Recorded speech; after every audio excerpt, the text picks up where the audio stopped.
Makes a lot of sense, actually. Wait, so are we good? Just... Sounds like you're good. Yep. Also, Alec, where did you get your Jocks Machina shirt? From Joe Manganiello's website. I'll send you a link later, but he sells them there for they're like $15. They're awesome. Yeah, I would love one of those. They're great. Okay, he's got a whole clothing line called Death Saves or something. Yep.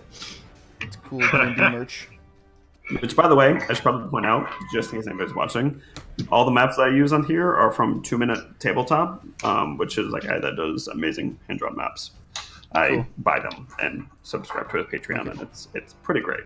Nice. Oh God! So just in case that audio didn't work, quick recap and back to what we were doing. Sorry about that. Anyways, so we're going to. I'm just going to quick run through a recap of what just happened, just in case it did cut out. So what happened is, Zeke has Shatter made a small dwarf man's ears bleed. Not dwarf, gnomish man's ears bleed. What's the difference? I mean, everybody else decided to shift down, trying to protect the caster. The caster attempts to cast a Maximilian Earthen Grasp, which causes a rock/dirt hand to come out of the ground. Tried to grab Aramil, didn't quite work. Aramil's just too strong, you know. Wow. Then he also proceeded to get shot by a crossbow, which wasn't great. Oh yeah, that's what you mentioned. Okay, and you did how much damage to me? 12. 12. Okay, I'm definitely gonna deflect missiles. Okay. Because why wouldn't I? I don't know. I ain't a monk. It's true, you ain't. You ain't no monk. Okay. I'm the dungeon master. I try to keep up with the guys' abilities as best I can. Very difficult. It's a lot to keep track of. It's a lot. The more you do it, the better you get at it. Plain and simple. Come on, high roll, baby. Okay. So, how much damage was it? 12. 12? Yes. Okay, so I reduced the damage by 13. So I don't take any damage. And then I'm going to spend a key point to throw it back at the person. And so I just have to make a ranged weapon attack. Cool. And that is a... Let's see. 23 to hit. That does hit. And then I don't know what damage die should I roll for that weapon. Oh God. So is it just like a reflection of the crossbow? I think it's one way to look at it. It says as with a monk weapon, so I could just roll my martial art die, like my monk damage dice I have, if that makes it easier, or I could roll whatever the damage would be for that weapon. Think that would make more sense. Okay, then I'll just roll it. Because you're not going to throw it as hard as a crossbow. Maybe I will, because I fucking deflected that missile. And used my key. I channeled my key. Alright, whatever. So 3, and then can I add dex? Would I add dex to that? I don't know how your monk weapon works. Okay, so if you reduce the damage to 0 and have a free hand, you can spend 1 key point to make a ranged attack, as with a monk weapon. And that's all it says. As with a monk weapon. And how does a monk weapon? It says... Okay, wait. Okay. You make the ranged attack as with a monk weapon with a range of 2060. So he's within 20 feet of me, right? Yeah. Okay. Give me 1 second. This is what we have books for. I mean, yeah, on D&D Beyond, that's all it says. So, given that it's a ranged attack, I would add my dex to the damage score. But that's up to you, ultimately. So use your... Or you're talking about the monk. My martial arts die. Yeah, your martial arts die, and...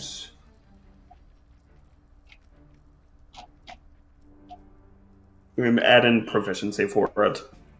Proficiency or dex? Proficiency. So because it says you would make this attack with proficiency regardless of your weapon proficiencies. Well, that's the attack. I'm talking about the damage. I already hit him. Because the damage for a ranged weapon, normally you add your dex to. You know? Yeah. Then, do that. Okay, so 6 damage. 6 piercing. Okay. So, Very nice. So the crossbow like comes, and I kind of like the feint back and catch it like right under my arm, and then just quickly whip it right back around, like underhand toss, like straight back at him. Kind of use the Very momentum nice, to, very like, nice. whip it through. Takes on it, and it hits him kind of in the side. Like it doesn't like do a ton of damage, but it's enough that he's just, like takes and he like kind of like pulls it out, throws it on the ground, it clatters, and he just looks at you and just kind of growls. And which one was that hit me? The one directly just south of you. Oh, this guy. Okay. Yep. And that's going to be it for the enemies. So Rogar, it is your turn. Oh, good. I would like to, I'm in my Frenchy rage mood. I want to charge forward. Just come up right on top of this guy and just start swinging my sword. Nice. Okay. And So make your attacks. doing it. 13. Got a 23 for the first attack. Just Okay, so that hits. classic overhead slash. Nice. Very solid. Yep. Do damage here. Got a what was that? 14 for the first hit. Okay. Like to attack again. Oh, natural 20. Nice. Ooh. Oh man. So how do I do criticals? I think this is the first critical I ever got. You roll your damage die that you normally roll, Alright. double it, and then you add on everything else. So did 20 points of damage. Nice. Rolled pretty Very low. solid. Hey, still good. It's more than you would have done normally. Yep. Mm-hmm. Then attack again. Got a 18. The 18 does hit. That Rogar. That Rogar, he's always Got, everything. 16 points of damage. 16 points of damage. Yep. All right, so that is going to. So you come up, all like 6'6" of Rogar, your 7 foot. 7 foot. Sorry, you're 7 foot Yep. of pure draconic reptilian muscle, gleaming gold in the torchlight, looking down at this little gnome. Really You just pissed bring up off. your sword, just boom! One slash down, he backs up just enough that it doesn't cleave him in half and it just slashes through his armor. And then you just take another swing from the side, and it slashes across his chest, basically splitting his armor into 4 pieces. And he just you see him sling his crossbow back, and he kind of like pulls out his sword. Okay, so that's gonna be it for you, unless you're gonna move any, do a bonus No. action. No, I'm just probably just staying here. All right, fantastic, Classic Rogar strat. classic Rogar strategy. And it is going to be Airmill's turn now. Airmill. What does Airmill want to do? Okay, so Airmill wants to get. All right. Let's see. So from where he's at, how much movement would you make me expend to jump like up on the table and like use it as to get over to this person? Wait, what happened to the caster? Where are they? They're Oh, over, they're way over there in the aren't they? corner. Shoot. It's just supposed to show that they're against the wall. I see. So they're in those rooms still. I can see them. Yeah.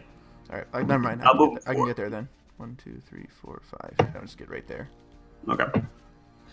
And then Damn. I'm going to take my my quarterstaff and make a attack against her. Okay. Ooh, that was close. It was almost a 1, but it rolled back to a 13 plus 6, so 19. So 19 does hit. Okay. All right. I'm gonna roll the damage. I'm gonna do Savage Attacker. Reroll that. That's not as good. It'll be 5 bludgeoning damage, And then I'd like to spend a key point to do a stunning strike on her.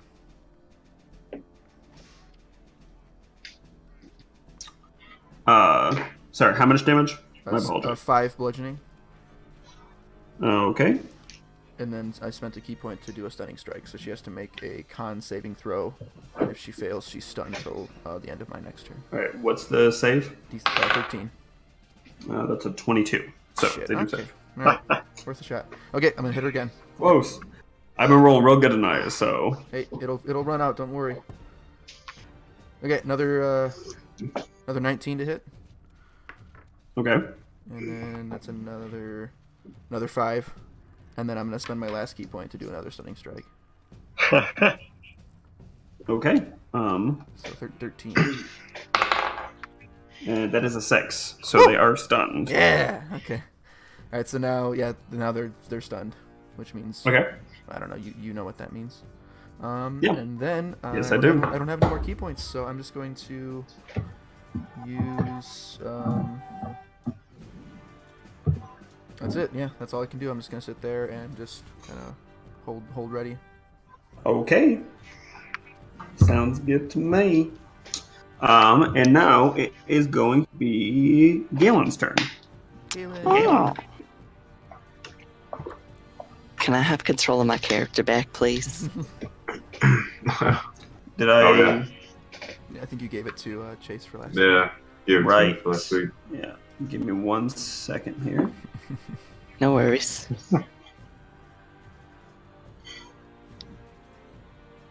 And controlled by... Okay, try now. Yes, it's there now. Thank you. Cool.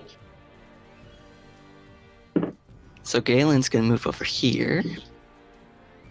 Fantastic. He's gonna hit this guy right here with a Sacred Flame, Always solid.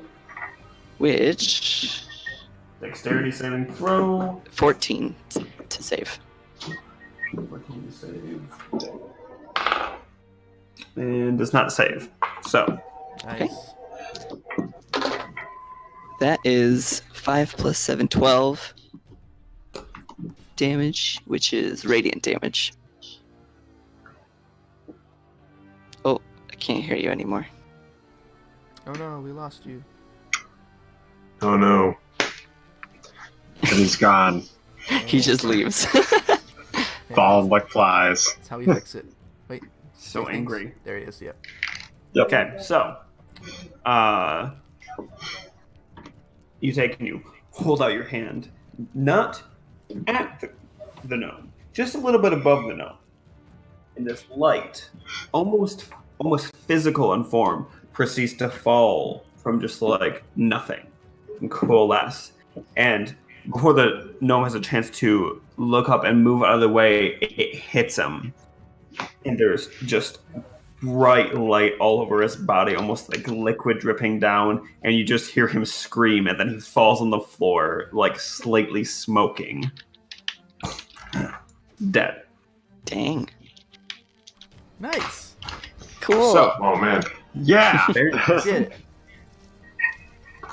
And You're a warrior. yeah, and still could have gotten over there. Fantastic. All right. So that guy is done for. And I was going to. Do you have anything else that you're going to do, Galen? No, that's it for Galen. Okay. We are going to move on to Rez. Rez would like to rage. I can't do that. I'd love to see that though.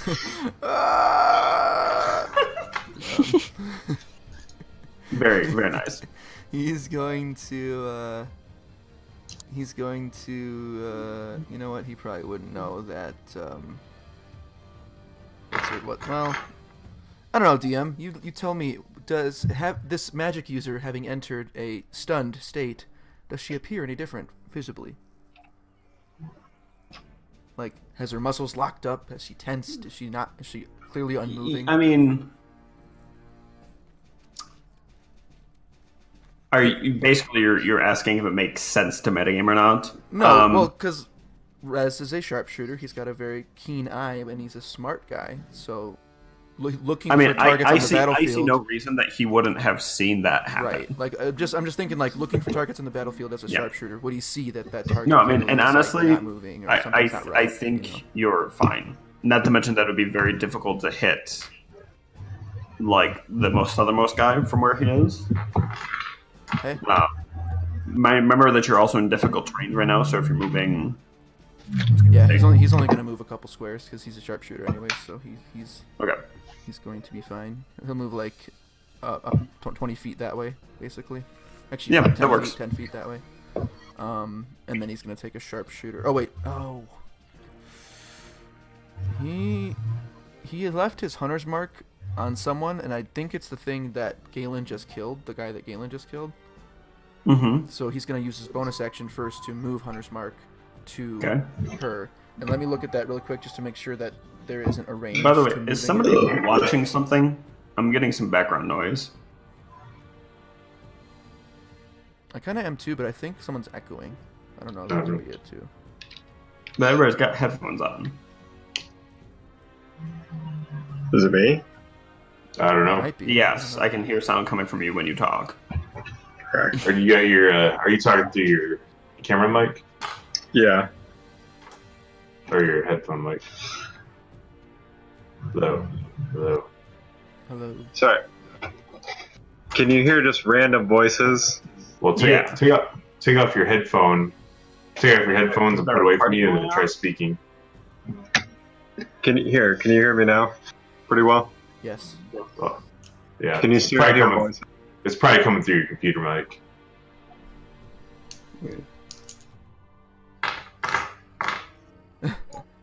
You go to. Sorry, I have fucking neighbors. Oh, it could be your neighbors too. Yeah, I mean. Who are annoying as shit. That would make sense, actually. I was just so confused. You can put your headphones on. Yeah, no, we're good.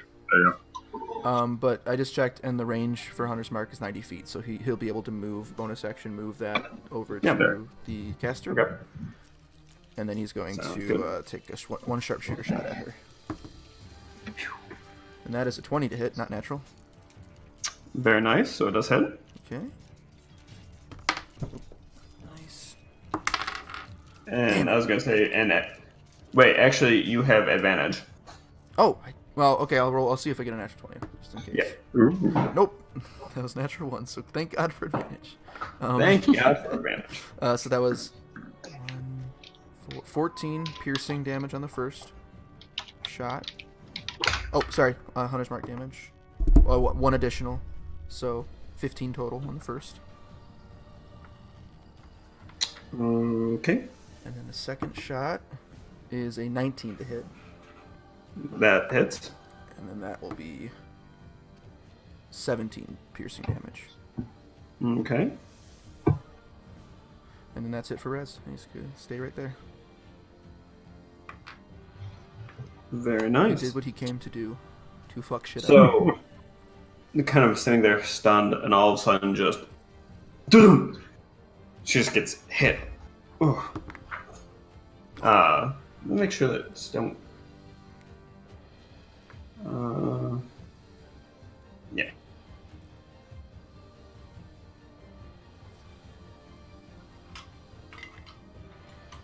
I can't Oh, hear you again. I think we lost you. Oh no. Damn you, Zach's computer. Why? We tested this for like 2 hours. Probably just need to get a new computer. Yeah, that's what we gotta do. We have to start accepting donations in the stream and put all the money towards Zach's new computer. For Yeah. all of our those viewers listeners. that we have. Yeah. Yep. No, it's alright. Again, not what we're doing this, so whatevers. Okay. So, Just kidding. you're both like, that's what you say. I want the internet fame, baby. Yeah. I got a face for internet. Behind the screen, maybe. Not within touching distance. So, anyways, she gets hit by the two arrows, and just kind of like gives a short little yelp, and then proceeds just kind of like sink back and not really seeing what's in front of her, what's going on. Those two arrows hit hard though. They seem to slip like right between the pieces of stone that are armoring her body. Nice. That's right. I forgot she was like fully stone armored. Not fully stone armored. Well, it's like leather and stone like mixed together. It's pretty impressive. I forgot. Was she a gnome or a human or what? Just a gnomish woman. Okay. With bright blonde hair. Cool. Do you recognize her? Is she the princess? No. Okay. No, she is not the princess. All right. Just curious. The princess has like raven hair. Oh. And by this point would have been mocking you guys. So No, she'd be dead by now. She was the princess. Anyways, so moving on, it is going to be Gregor's turn. So Galen has taken care of this one for us this week since our resident Tempest clerk could not make it. Nope. So we're gonna have the other clerk take care of it. Oh, Galen Gregor. Yeah. Sorry, Natty. Gregor's dead. All you have to do to play Gregor roleplay wise, by the way, is just ask everyone where the king is. That's it. Yeah. Shake Can I have control of him too to move him around? Oh Where's yeah. the king? Damn it, Zach. One job. Where's the king? Oh, I'm sorry. That's a dead body. That Where's the one king? job that just One requires job. me Being a to- dungeon master's easy. Gosh. Gregor turns to the nearest chair and says, "Where's the king?" He sat in you, hasn't he? You should have control of him now. I might have to refresh then. Give me a second. Okay. How refreshing.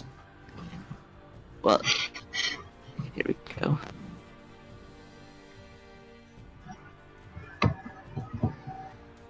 Cool. All right. Well, that Move took now? longer than normal. Or are you still It waiting just for it to loaded load up. Let's see. Alright. Roll 20 takes a little bit to get going. It does. I tried to keep my Yes, I have as it now. simple as I can. So, Mhm. all right, cool. It's good. So, Gregor's gonna come right over here to this guy and give him a little wallop with that warhammer. Hell yeah. Very nice. Very Hammer of nice. arrows? Yeah, I guess so. He is holding that hammer of arrows, isn't he? That is true. That piece of junk. That's a Treasure. So you're gonna roll, 21. and you're gonna roll again and take disadvantage. Okay. 14. So 14 does not hit. So as you take and bring this up, the Gregor brings the hammer down, arrow sticking out of it, the haft broken in half, takes and he smashes it down, and like it just like glances off the guy's the few metal pieces that are on the guy's armor. Just boom, and you hear a "Ow, hey!" and he's like, "What?" and looks back real quick and notices that the sound appears to have come from behind him. Can't really see a source exactly. So, is he going to do anything else? I think he's gonna turn around at least and try to see where that came from. Okay. As he looks around the room, he doesn't see anything that looks out of the ordinary. And nothing else is said. And he doesn't have a whole lot of time, so like he can just like look around. Right. I picture that he kind of does this little double take thing, but doesn't see anybody, Right. and so he's just gonna like be befuddled for the next like couple seconds. Okay. So, that is that. You gonna do anything else, or is that it? Nah, he's good. Okay. And is going to roll back to Zirzi. Okay, What cool. you gonna do, Z? The last question about spells. Can You're I fine. cast Cure Wounds on myself? Yes. It's touch. Okay. That's and that's a very That's what I common. figured. The real question is, okay. can You gotta can you touch yourself? You're gonna get real frisky with yourself, but I mean, I don't But know. it feels so much The better only way now. to I cast don't Cure do this Wounds- this often. The only way to cast Cure Wounds in 5e is through the nipples. So you have to. You have Okay, to so I have to apply- rub the just nipples. like that. Yes. You have to Alright, well, I'm apply gonna the curing move. of the wounds through the nipples. I'm gonna move here. I'm gonna cast a 3rd level Cure Wounds. Did you like move off into the corner or something to be by yourself? I'm actually going to take an attack of opportunity on you since you moved out of melee range. Well, wait, isn't this guy dead? He's dead. Oh, he is dead. That's right. My bad. I just didn't get rid of him. Son of a bitch. No, thank you for telling me, guys. Wait a minute. Attack him with I 10 murdered I people. should have pulled him off. He's the undead. side. Get him. I forgot. Turn undead. Oh god! All right, yeah, you're good. Alright, so it's a... Okay, a 3d8 plus 5. Roll them d8s, boy. That's definitely not a d8. So I got... Shit. I got 11... 1823. Hell yeah. Okay. That's actually real good. That's Yes. almost maxed out. Holy hell, man. Nice. That's a good heal. That's That's all you feed the nipples. It always works. Every time. Just gotta hit the nipples, man. Yep, right in the sweet spot. And then just as a bonus action, I'm gonna cast Bardic Inspiration okay. on You're going to give it to. Aramel over in this corner. How you gonna inspire me, boy? What you gonna do? I'm gonna rub my nipples. Oh, but that'll work. That'll do it for sure. Yeah, Yep. so it gets him going. Well, I imagine you like do it for presume. yourself and then you turn and do it for him too. And Looks him dead in that's the eyes. definitely with the Nope, break. Never break eye contact. So you get like a... changeling your face into one big eye. Oh. So it's just a 1d8. You can apply it to check, attack roll, or saving roll. It can be added after seeing your roll, but before knowing the outcome. Okay, I'll put a d8 aside so I remember that. So you can roll to hit, but before knowing that you hit. Yeah. All right. Awesome. Thanks. It is appreciated. That's it. That's all I got. A little nipple touching and inspiration. I'm still just gonna rub those nipples. Okay. That's how it ends. So We can't it show nipples is- on Twitch, but I think we can say it as much as we want. So. We can imagine. True. True. Paint a visual picture. Yeah. So some would say we have 10 nipples on this stream. Math checks out. 9. Sometimes maybe? 12. No, 10. So, seeing what is going on and seeing that they are just so boned in between Gregor and Rogar, even though Gregor tried to hit him with like a random wooden hammer. Hey, why wouldn't he? You know. He's gets real worried and quick throws his crossbow behind him and pulls out his long sword. Is going to take one shot at Rogar. Who? And that is going to be a 7, so that does not hit. Does not hit. Nope. Then he's going to take a shot at Gregor. And that is a 12, so that's not going to hit either. So he's real scared. Kind of look back, look forward. He's like, huh, and just two big swings, and you guys just easily kind of step back out of the way. What the hell? And he's not going to move anywhere else because if he does, he's probably going to get hurt. The guy next to you, Airmel, is going to make two longsword attacks against you. Okay. So that is going to be a 23 That'll hit. and an 11. So I hits know in the that first one and does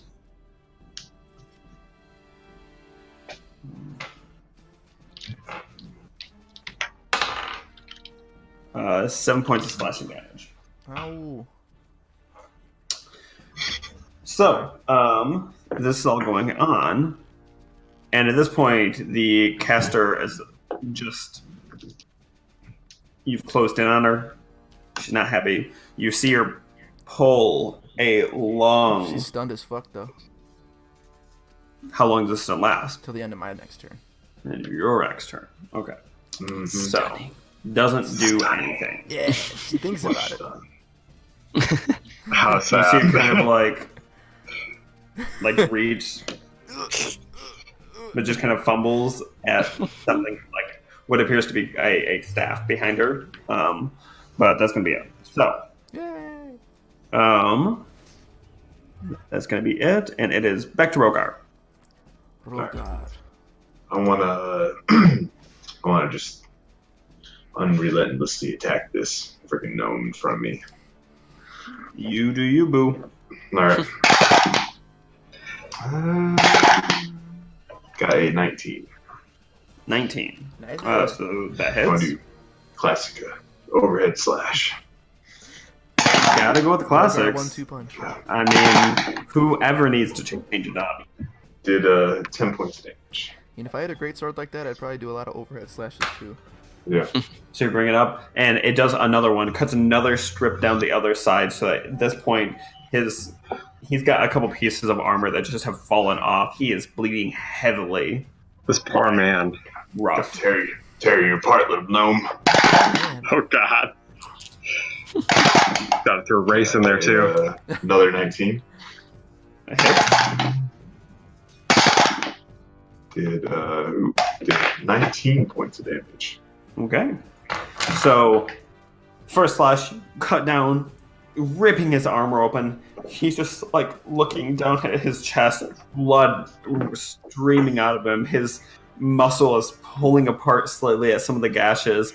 And then the second one you pull across, and right at. You have to lean down a little bit and just. Head comes right off. Pops off, hits the walls, slides down, and the little nobody just crumples. Oof. Got him. Wow. I want to use then from the momentum of killing him, I want to run forward to this other archer gnome. I want to just kind of run up and try to attack him again. Okay, because you're trying to get 3. Yeah. Got a 27. Okay, so the 27 hits. Got 18. Just kind of want to run up and do like a jumping overhead slash, Yeah. as opposed to just a normal one. Yeah. Hold on You one just like, second. I like to think you just like jump a little bit, like a couple inches off the ground. You're trying to change it up. So, are you rolling with advantage? Yeah, You shouldn't be. I should be. I have a relentless trait that lets me do that. You're reckless. Reckless, whatever. Oh, well, first attack. Oh, no, it's only a first attack on your turn. Alright, well. Still got a 27, so. So from now on, it's only for the very first one, Alright, yep. There we go. and you need to tell me when you're doing it, because then everybody that attacks you gets advantage. Usually I say I'm doing reckless attack. So. I don't think you have though. You did pretty say sure I have. relentless last time. It was probably a slip of the tongue. So, anyways, just for future reference. Alright. So yeah, only for your first one, and then everybody after that, if you do it that way, gets advantage against you. So, Yeah. okay. Or, So you hit them for how many points of Yeah. damage? 18. 18? Damn. All right, so you come up and you kind of drag the sword behind you, and you slash horizontally this time, stunning everyone in the room. They're all just like, "Crosswise?" And it just cuts across his stomach right below his rib cage, and it doesn't like cut him open, but like he starts bleeding pretty heavily. Even Rez goes, So. holy shit. No. All right, so is that gonna be it? Yep. Very cool. Alright. All this violence makes me have to pee. I'll be right back. Okay, Aramil, you're next. Alright. I'm going to attack her while she's stunned. The magic user in front of me. Mm-hmm. With Batosai. That is a 22 to hit. That hits. And then Savage Attacker. That is 7 points of bludgeoning.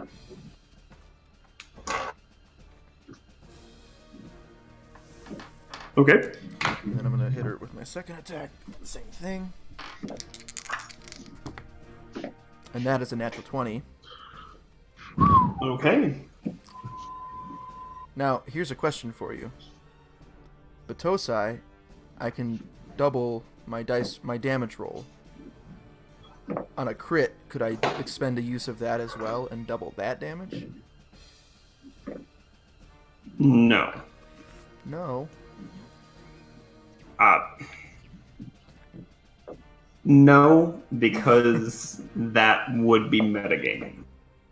How? Well, because you're choosing to double it, right? So, like, I would imagine that you would have to choose to double it before you make your... Well... No. It says when on a hit with a melee attack with this weapon, you can choose to channel your range into the attack, doubling the damage die roll. It's up to you. If you say no, I'll go. Wait, sorry. With your... Because you are the path of... Right, because you are... No, this is just my quarterstaff that I'm reading the description of. Right, the staff that I gave. Yes. So, yeah, because it's the once a day, right? Or Twice. Twice a day. Yep. Twice per long rest. Yeah. Yeah, you don't get criticals enough for me to tell you no. Okay. So. Alright, well, I'm just going to roll one dice, double it, and then double that. Okay. So, yes.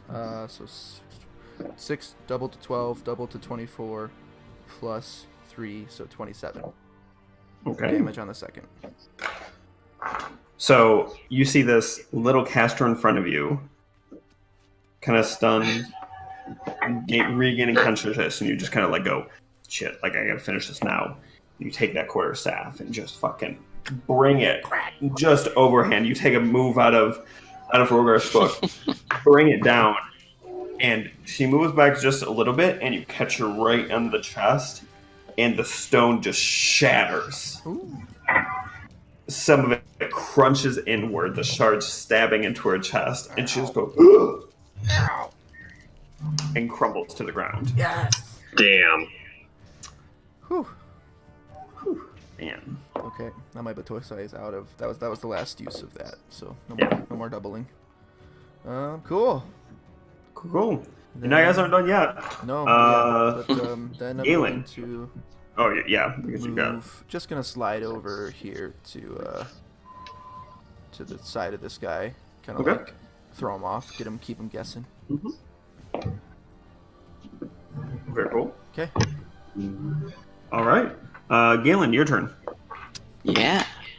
Galen, seeing that there's only one guy left and he looks pretty hurt, he's gonna come right up here and he wants to grab him and intimidate him and be like, listen, if you tell us where the king is, we just might spare your life. Make an intimidation. Ooh. I like where this is coming. Galen with 19. intimidation. Holy shit. Nice. With a +0. I mean, it works though. He kind of just looks around, sees you guys all behind him. He's not scared, right? But he just all right, and drops his sword to the ground. Puts his hands up. So what do you need to know? Just tell us where he is. Take us there if you can. I mean, I can take you where he's supposed to be. The king is pretty tricky, though. I'd make no promises if he's not there. And I'll just brandish my mace and be like, that's good enough for now. All right. So congratulations, guys. Cheek with it. Y'all can tell that Galen is totally putting on a brave face and doesn't actually ever act this way. So he's smiling during it. It's yeah. Yeah. Yeah, bitch. Smiling too much, trying to be intimidating. All right. Go team.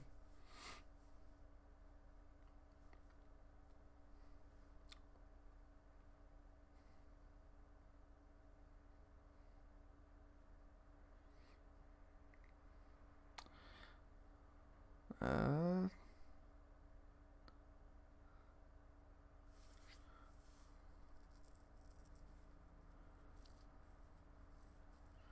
um,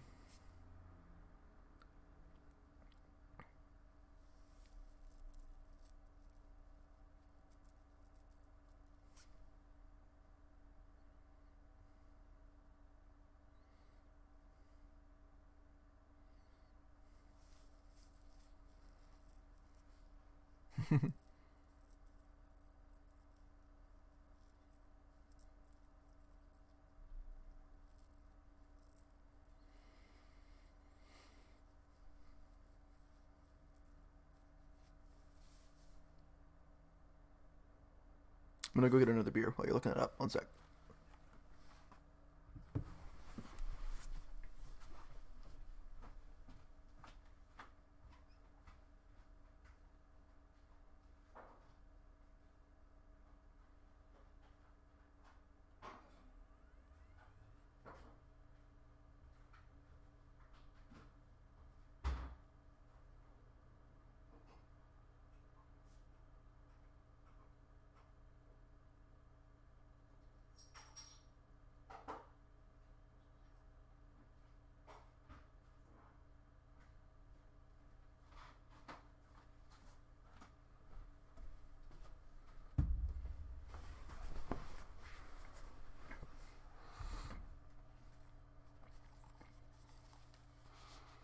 All right.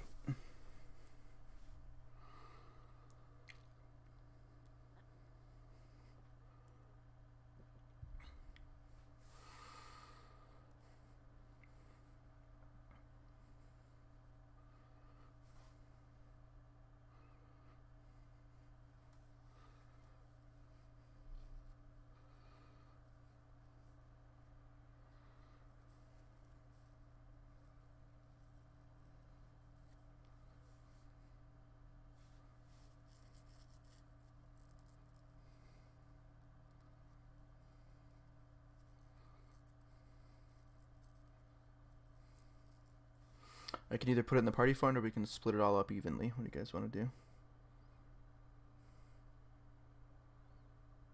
Okay, one more time with the numbers, Zach. Sorry. Okay. Okay.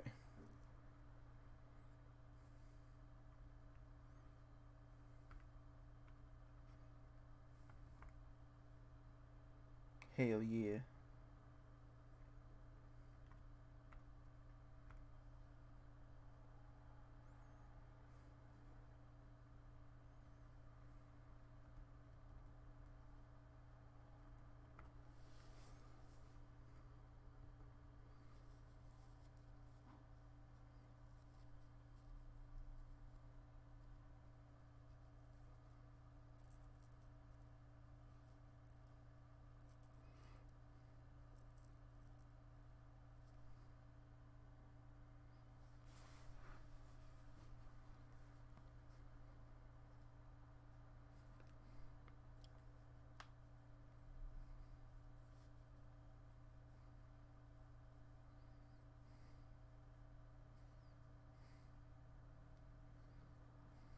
Mm.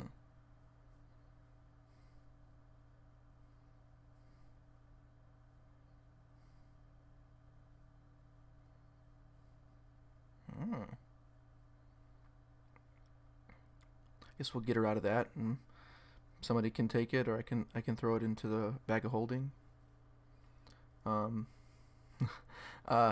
if anyone doesn't mind, I wouldn't be opposed to taking one of those potions. I could use it. I'm okay with it. Are you guys okay with that? And then so you said greater healing, Zach? Right. Okay, so I think that's 44 plus 4, if I can recall.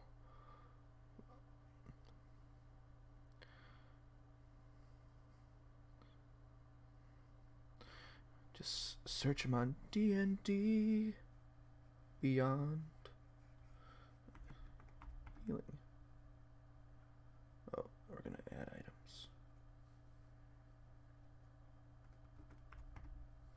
Potion of Greater Healing is 44 plus 4. Yep.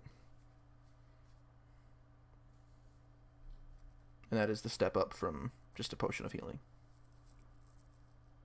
Potion of Healing's 2d4 plus 4, or 2d4 plus 2. It's like 2, 4, 6, 8, or like that. Yep. Okay.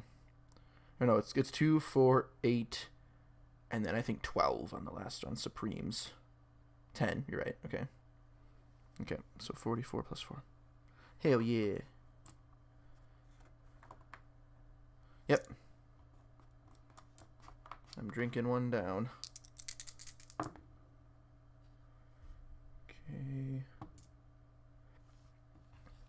Alright, I regained 12 hit points. I mean...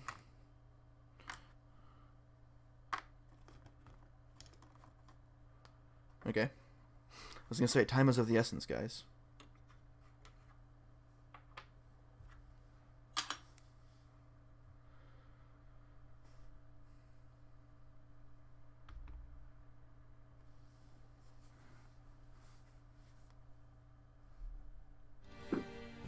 Give me a second. I'm gonna reveal an area real quick.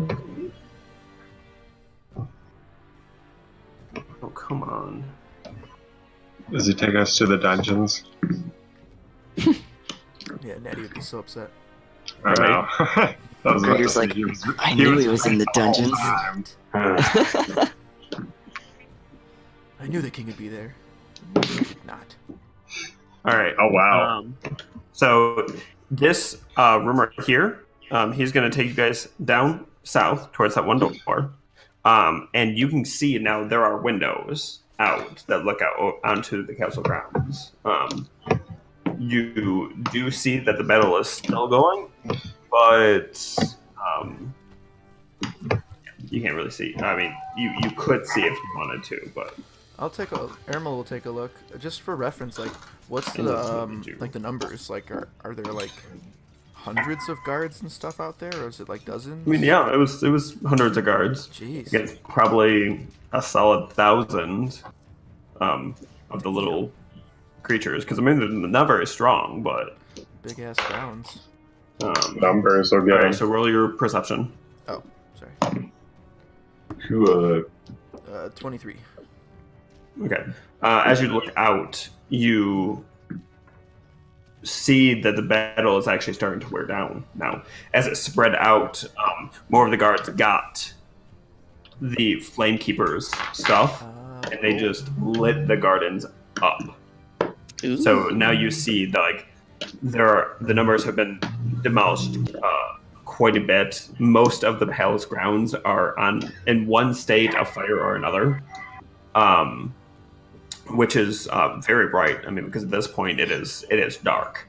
It is, the light is going down quite a bit, and it's almost complete nighttime. So you look out and you see this square area of the palace with the city beyond. The city itself seems, I mean, you don't see a ton of movement out there, right? None of the revelry that's typically going on that you guys have seen. It's just from what you can see. But inside the palace grounds, you see gangs or groups of guards and knights hacking, slashing on groups of smaller groups of these plant zombies, basically. And they're doing quite a bit of job. It does not look like it will take long for them to finish them off. Oh, shoot. Does it look like a lot of guards have died? Yes. Yep. As you look down, you see that there is a fair amount of dead on both sides. More so from the horde, because it's a horde, right? And they seem pretty weak when you guys had fought them before. But there are plenty of dead guards. So time is of the essence. We should get moving. He goes, okay. So he takes you upstairs. Give me a second to get resets. Fog. So you guys can't see anything. Show us. Show us it all. I demand it. I'm gonna roll for intimidation on Zach. I don't know if that's how that works, but okay. 14. You're scared shitless, sir. Yep, you got me. Man, you're so good at this. We won the whole Yeah. Dang campaign. it, you're the DM. You It's a get to pretty decide low what to scaredy watch. class. Scaredy class. Sorry, I'm moving stuff around. Wow, cheating. Metagaming. Okay. Just kidding. Yeah, I think the DM can metagame. It's kind of his job. it is kind of his job. All right, so you guys go up those stairs that you had seen previously. Okay. Again, it's like you could continue going up, Oh, okay. but that to get to the roof. But this is the top floor now. And this So the guard. leading us. So yeah. So the this kind of like grizzled guard takes and he pulls out a couple of keys and flips through them, and he pulls out a gold key and puts them in the door and unlocks it. This door, you can tell, is very well reinforced, just like the other ones, where it's like heavy wood with like plates of metal against it. Ornately done. Still, they look nice, but it's very obviously that it's defensive. So you proceed to walk into this hall again. Besides the one that you just saw, this one, this area is a little more ornate. There are some chairs and some tables beside the window so that like they can look out, and things look pretty nice. There's a door at the end down there, and give me a second. I'm move your characters over so you can see. I just randomly found my guy in the dark. I'm actually really impressed. I saw you grab him, and I was like, wow. I kind of remember where Yes. Yeah. Definitely. Yep, there you go. Did not know where to look. Is that no? I need res. Res, where the hell's Res, that bastard? Way up in the middle of nowhere. Way over there. I can't find him. You Got him. got him. Okay. So this happens at the end of the hallway. You see one of the doors appears to be open. Some like light candlelight coming from inside. You can't really see too much inside of it because the door's not open completely. And again, there's tapestries. If you thought the floor below was fine, now it is just almost downright gaudy. Oh. He takes open the guard takes another key from the ring, a different one from what you just saw, and proceeds to unlock the next door, walking into a small kind of antechamber. So he moves in and kind of puts his finger to his lips, right? Like shushing us. Yeah, like shushing you. And he walks over to this door. And you can see in here, like, it's just like a general, like, entry room. There's some, like, small fruits and other snacks in there. The windows, at this point, you notice this is what you saw before, where this room is now looking up at a large window, glass window up above. And like, general cabinet, like, things to hold what you assume to be, like, jackets and things like that. All ornate, hardwood floors, red rugs, red tapestries, detailing the king and his various exploits, some with just his iconic three mountain symbol. And he goes, kind of like mouse, he's inside. Okay. He pulls out one last key and proceeds to unlock the door.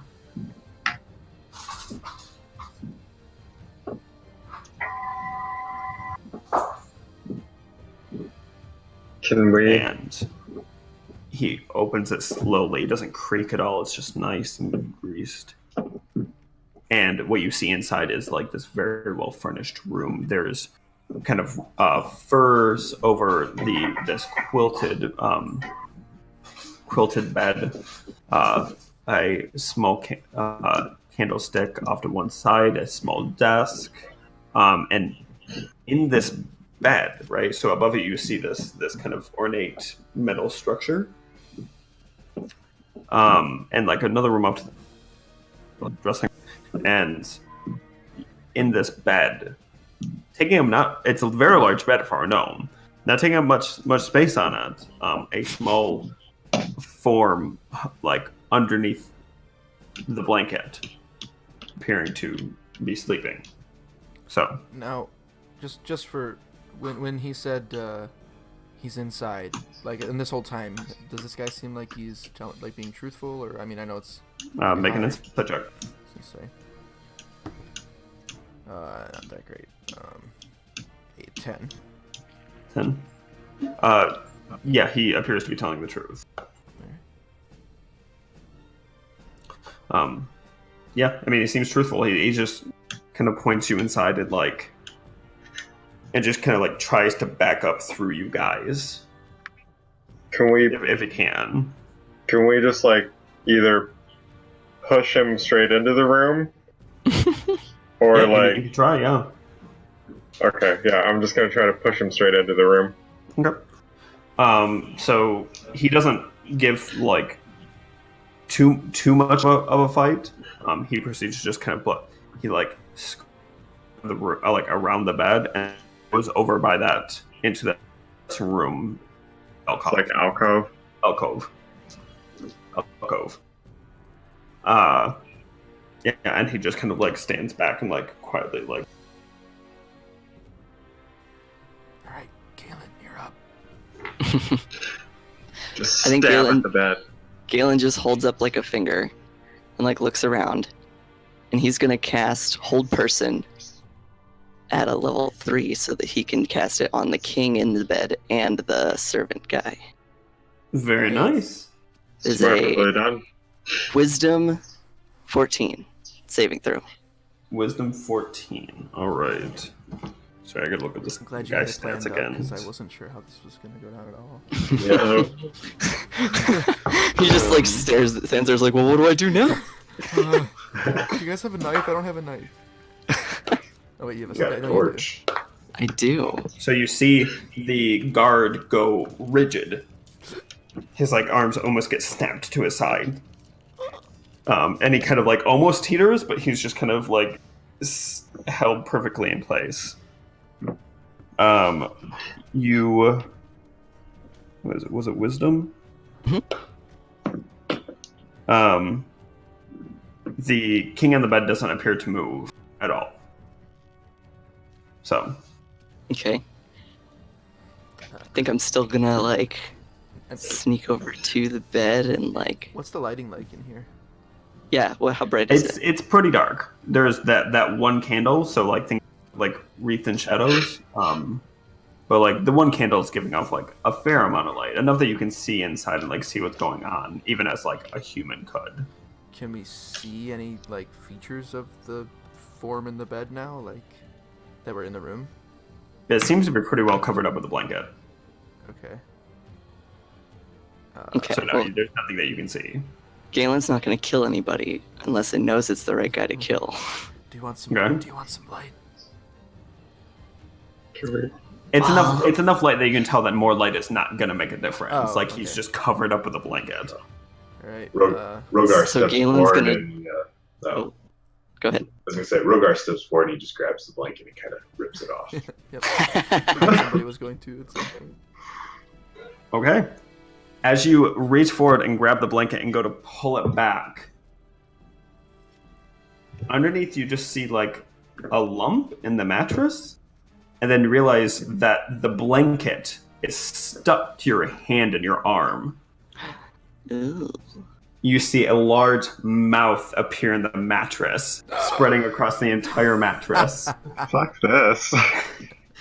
and 2 eyes appear right below the pillows. Rogar. As this thing starts, kind of shivers a little bit, you see the legs extend slightly down as the bed raises a small amount. And it is going to... first, it's... going to make a bite attack against you, Rogar. You should have lit it on fire. We should have gone with your first instinct. And that's going to be a Add a 22, torch. so that's going to hit. And it's going to do...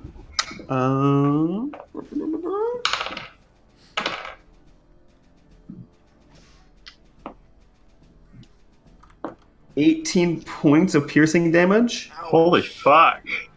Another classic move.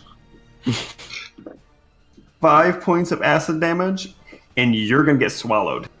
Oh no. This thing grabs that cover and pulls you forward, opening up completely and slamming shut on top of you and just pulling you inside of itself. Oh my god. So while you're in there, you are blinded and restrained. You have total cover against other attacks and outside stuff. And each turn you're going to take acid damage. You can feel the acid starting to sink into your skin. Holy shit. Oh no. So, roll for initiative, guys. Galen turns to that guard and he's like, "Oh, you are so dead." You're so fucking dead. He just kind of wiggles back as best he can, trying to get away. Galen's so fierce. Oh, you are so dead, mister. 14. Exactly like that, in that voice and everything. Okay, just hold on 1 second, please.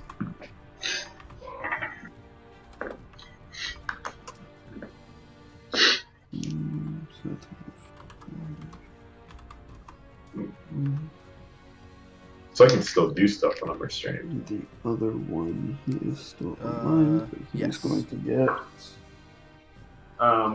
yeah, I mean, well, so give me 1 second and I will tell you.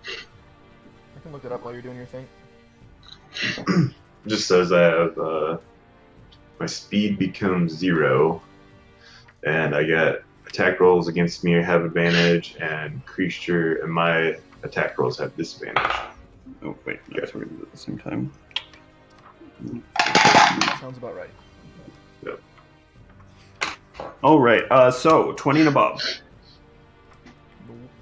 Oh, by the way, did you guys roll for your extra characters? Yes. Yes. Okay, one of those things. Okay, 20 or above. Oh. Alright, 15 to 20. 18 for Aramil. Okay.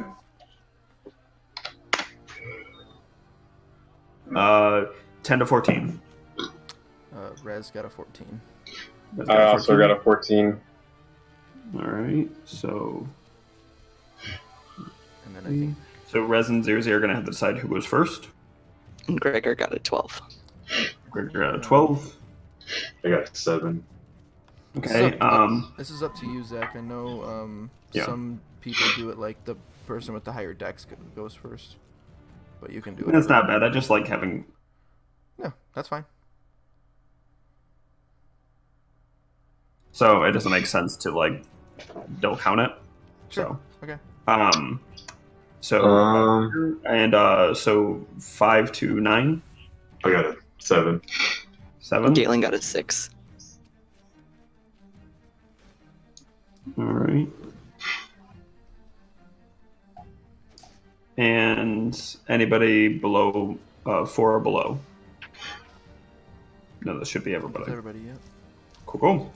All right. So here's this large thing that takes up most of the room, and it's kind of moving around a little bit. Not like moving around the room too much, but like it's there. You just saw Rogar get eaten. And for the record, you are blinded and restrained. So restrained means that you have a speed of 0. Attack rolls against you have advantage, and your attack rolls have disadvantage, and you have disadvantage on dexterity saving throws. And each time you can... let me see, because I assume that you get to...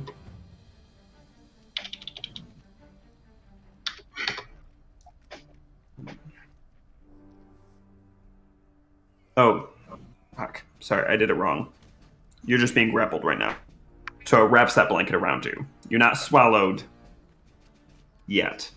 Yes. Even though you bit me? Um, Or you just bite me, I guess. Swallow a different action. So it took a bite against... Fuck, shit.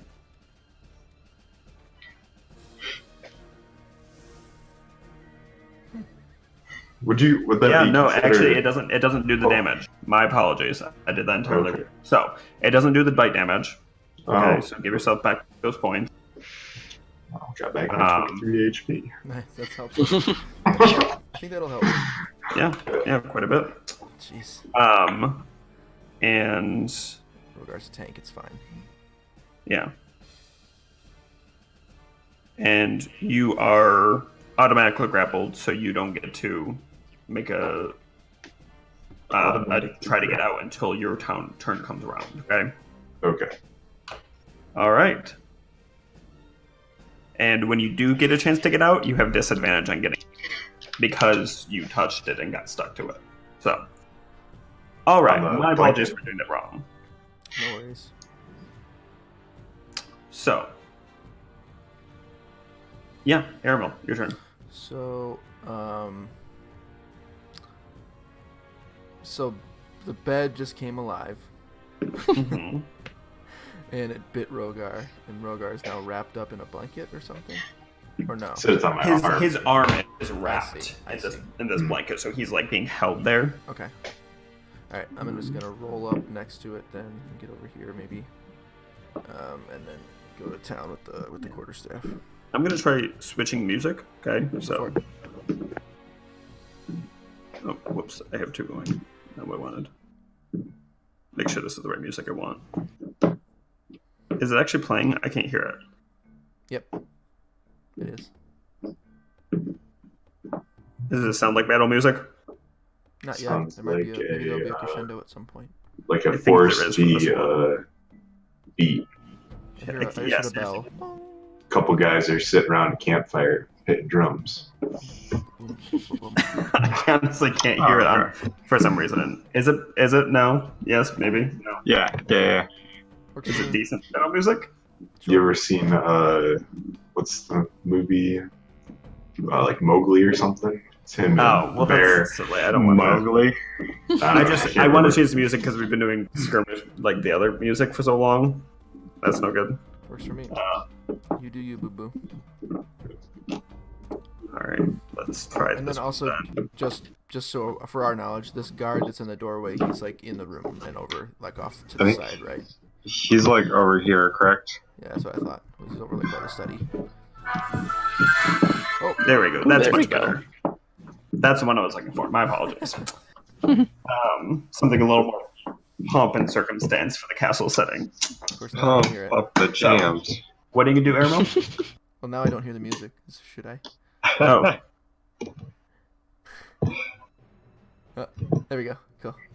okay. Alright. Sorry. I turned the volume down on mine, so I was asking, Oh my God. is the guard that's like here, or actually over here on the side? yes. Sorry, I All right. didn't move him. No worries. So he's like fully like as far back as he can I get, see. basically. Okay, so then I just moved up to the bed, creature type thing, and I'm Okay. gonna take an attack with the quarterstaff on him. That is an 18 to hit. Okay. And I'm going to move a bed over this current bed. Okay. It's beds on beds. It's bedception. Bedception. Beds and beds. That's messy now. The pillows are everywhere. Basically. That's basically what had happened. Okay. Is it Anyway. a bunk bed now? I mean, that's kind of what it looks like. Just bear with me, okay? So, what are you gonna do? I attacked it with a 18 to hit. 18 to hit. That definitely does hit. Okay.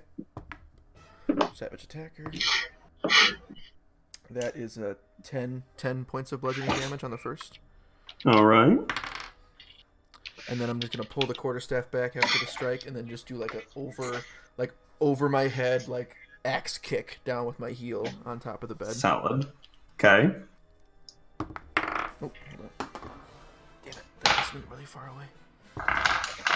Natural 20. Very nice. Okay, so that will be. Oh, I rolled a 1. So 2 plus 3, 5 damage. Woo! Oh, the kick. I mean, it's still pretty good though. Yeah, you know. Alright, so yeah. Bring that All down, right. and then pull back, and that'll be it for my turn. Okay.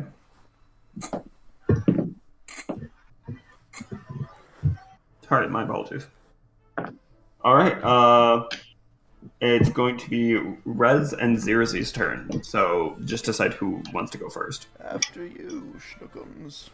I was gonna say I am a support cast, so I could like inspiration you before you go. Go for it. All right. So before I get all inspirational, I'm gonna cast a second level shatter Hot damn. Okay. on I think this will work. It's I'm assuming this is the monster right here. Yep. If you do the point in between, you should be able to. What's the radius on it? 10 feet. Okay. So I think I did the you can measurements. hit. You can hit both of them. Nice. Okay, I just want to hit the guard. Because what it is, That's bad. you can just see want to that attack him. you did that. This is 20 feet, so it's gonna be 10 feet on either side, and that's totally Yes. reasonable. Perfect. right. So there's a 3d8. And what's the con save? 16, I Okay. believe. Drop the dice. Passes. One of them passed. Both of them passed. Oh, Both of them passed with 20s. hot damn. Sons of bitches. Be glad that I just burned that on you on that, guys. That would have been a 20 too. Okay, so how many? Wait, and it doesn't do. Does it do anything on a? Oh no, it's I think it's half damage. So Okay, yeah, it's half as much damage. So it's 10 damage. 10 damage. Okay, so Nice. Isn't it thunder damage? Yes. it is. It is thunder damage.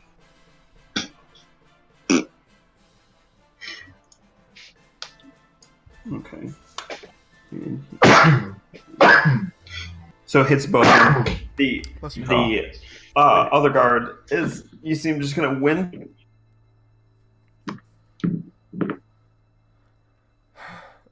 Oh no, we lost your audio.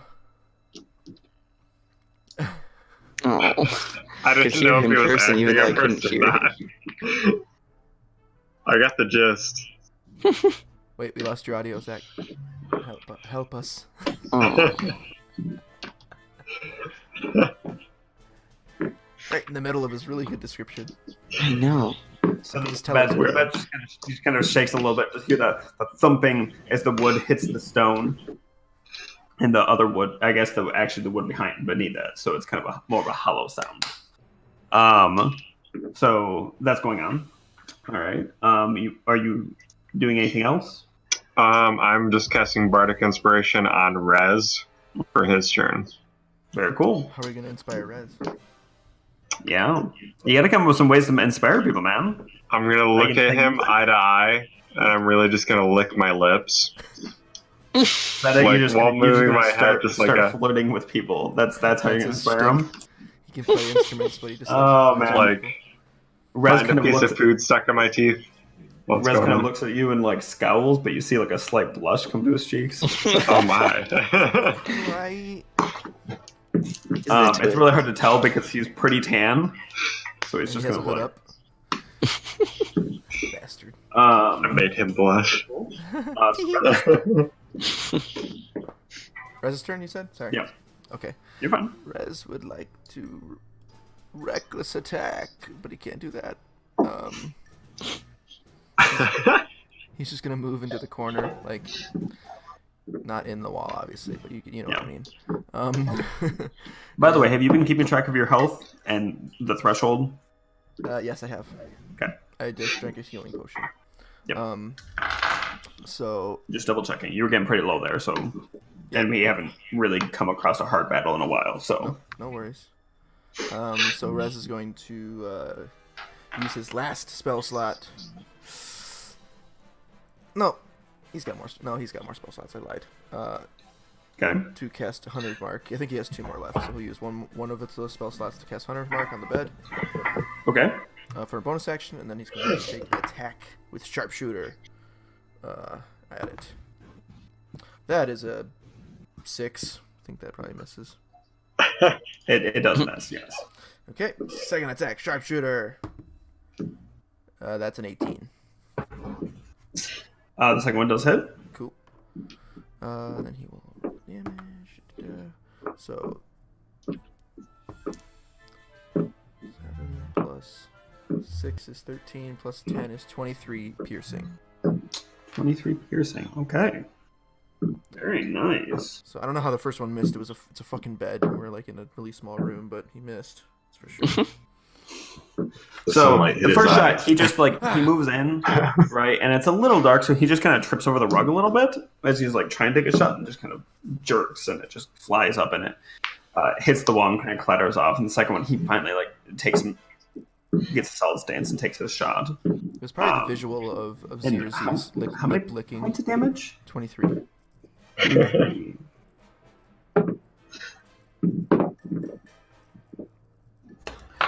All right.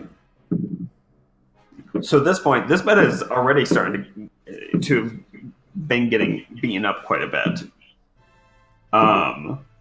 You can see what should be wood is actually more of like a amorphous bone material breaking off of the wood frame, and now it's got you can see the parts that have been hit on the mattress area, which is much softer and more liquidated right now. They seem to be swelling a little bit and pulsing where they've been hit. So you guys have done some decent damage on it. Okay, that'll be it for Gregor. us. Gregor. So it's going to be you, Galen. Yes. Gregor, he's hanging out here. He hears some commotion. Figures you better rush in. So he's going to run over. He sees this terrifying bed and runs over to this side, and he's going to cast... he's going to touch the bedpost and do a little inflict wounds. At... What's that one? Hold on. It has to be at a second level spell slot. It's good because I think he used up all of his first level spell slots last time. Yep, he did, and so makes it better. So. Melee spell attack. Okay, that's going to be a 9. Does not hit. Damn it, Gregor. So as he puts his hand down, and you can just see this black necrotic energy starting to form around his hand. The bed kind of feels it charging and shifts and just wrenches itself out of his grasp, and he just kind of just discharges what he has, and it just doesn't go anywhere and just dissipates into the air. He's just damn it. So is that going to be it for him? Yeah, he used all his movement getting over there. Yeah. All right, Rogar, your turn now. I guess I'm going to try to escape from the grapple. So it's a strength DC 14, and you are not raging, so... I mean, unless you wanted to use another rage, I guess. But you have it with disadvantage, because it's got the adhesive on it. So, DC 14 spell check. Or strength check. Okay. Double check just to make sure that that's right. But I'm pretty sure that's what I was reading. There. So I got a 23. With disadvantage? Yeah, I rolled a 19 and a 15. Oh, shit. Shit. Alright, nice. Jesus. Alright. Damn. Rogar and strength checks, Impressive. Impressive. Just kind of rip my arm back, rip it free. Okay. You must release. So that's your action, but you're no longer grappled. Do you want to move around, or? Kind of just gonna step back a little bit in this corner. Okay. And pull out my greatsword. Okay, very nice. So you kind of grab the blanket and you just tear it off. It comes off with a thickening, peeling sound as it pulls off, and actually you can see underneath your gold scales are slightly discolored by whatever was leeching onto your arm to hold you there. And as you kind of back up, it kind of gives a growl, just and like makes a snatch at you, but misses. So it is actually going to be Galen next. Yeah, Out of curiosity, hold person, is that a concentration spell? it is. Okay. So if you drop that, then the guard's going to be able to move. Mm-hmm. So you'd be able to attack, but Does he have hold person on the mimic then too? Well, no, it has to be humanoid, and that's why it didn't work. Oh, okay. But I just can't cast another concentration spell, right? damn it, I think that's how that works. It's been a while. Sorry. Oh, good lord, this is one that I should know off the top of my head, though.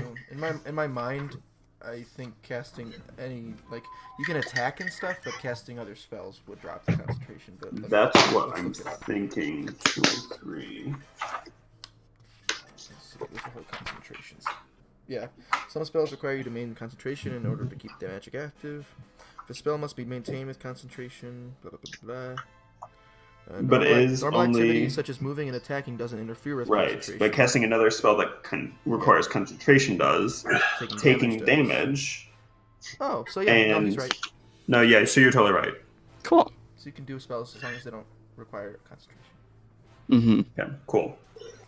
So no, yeah, you're good. Ignore what I was saying. No, you're fine. You didn't really say I know couldn't math. attack, but. So yeah, Galen's gonna see what Gregor tried to do, and he's also gonna come over here to this other bedpost. Hello. Well, let me move it. Hello. He's It gonna won't do a let you little move? inflict Oh. wounds of his own. God, you Nice. gave Doug too many clerics. He's doing all the inflict All the inflict wounds. And natural 20. Oh shit! That's gonna do Very so nice. What It level would did be you cast that at? 26. So yeah, so you roll whatever the dice is for damage. Okay, so that'll be 3d10. Jesus. So that's 16 plus. Well, Okay, 16 18. doubled, right? Okay, so 18, and then double that. 18 So that's plus 36. Shit! Jesus. Yes. Man! Is that right? Yeah. 36. Yeah. Okay. Dude, crits Cool. on spells are nuts. 30s. You hit it. So yep. Yep, 36. Holy crap. So He just does the same thing Gregor did. He forms the necrotic energy in his hand and then slams it down on the bedpost. on the bedpost, this time you grab right a hold of it. It has a weird texture to it. Like I said, it kind of feels like bone, almost.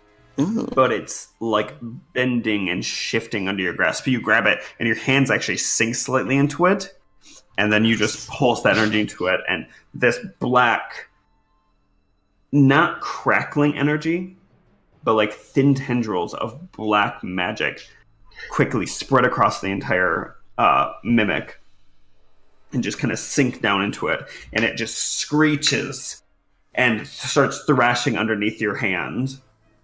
D6.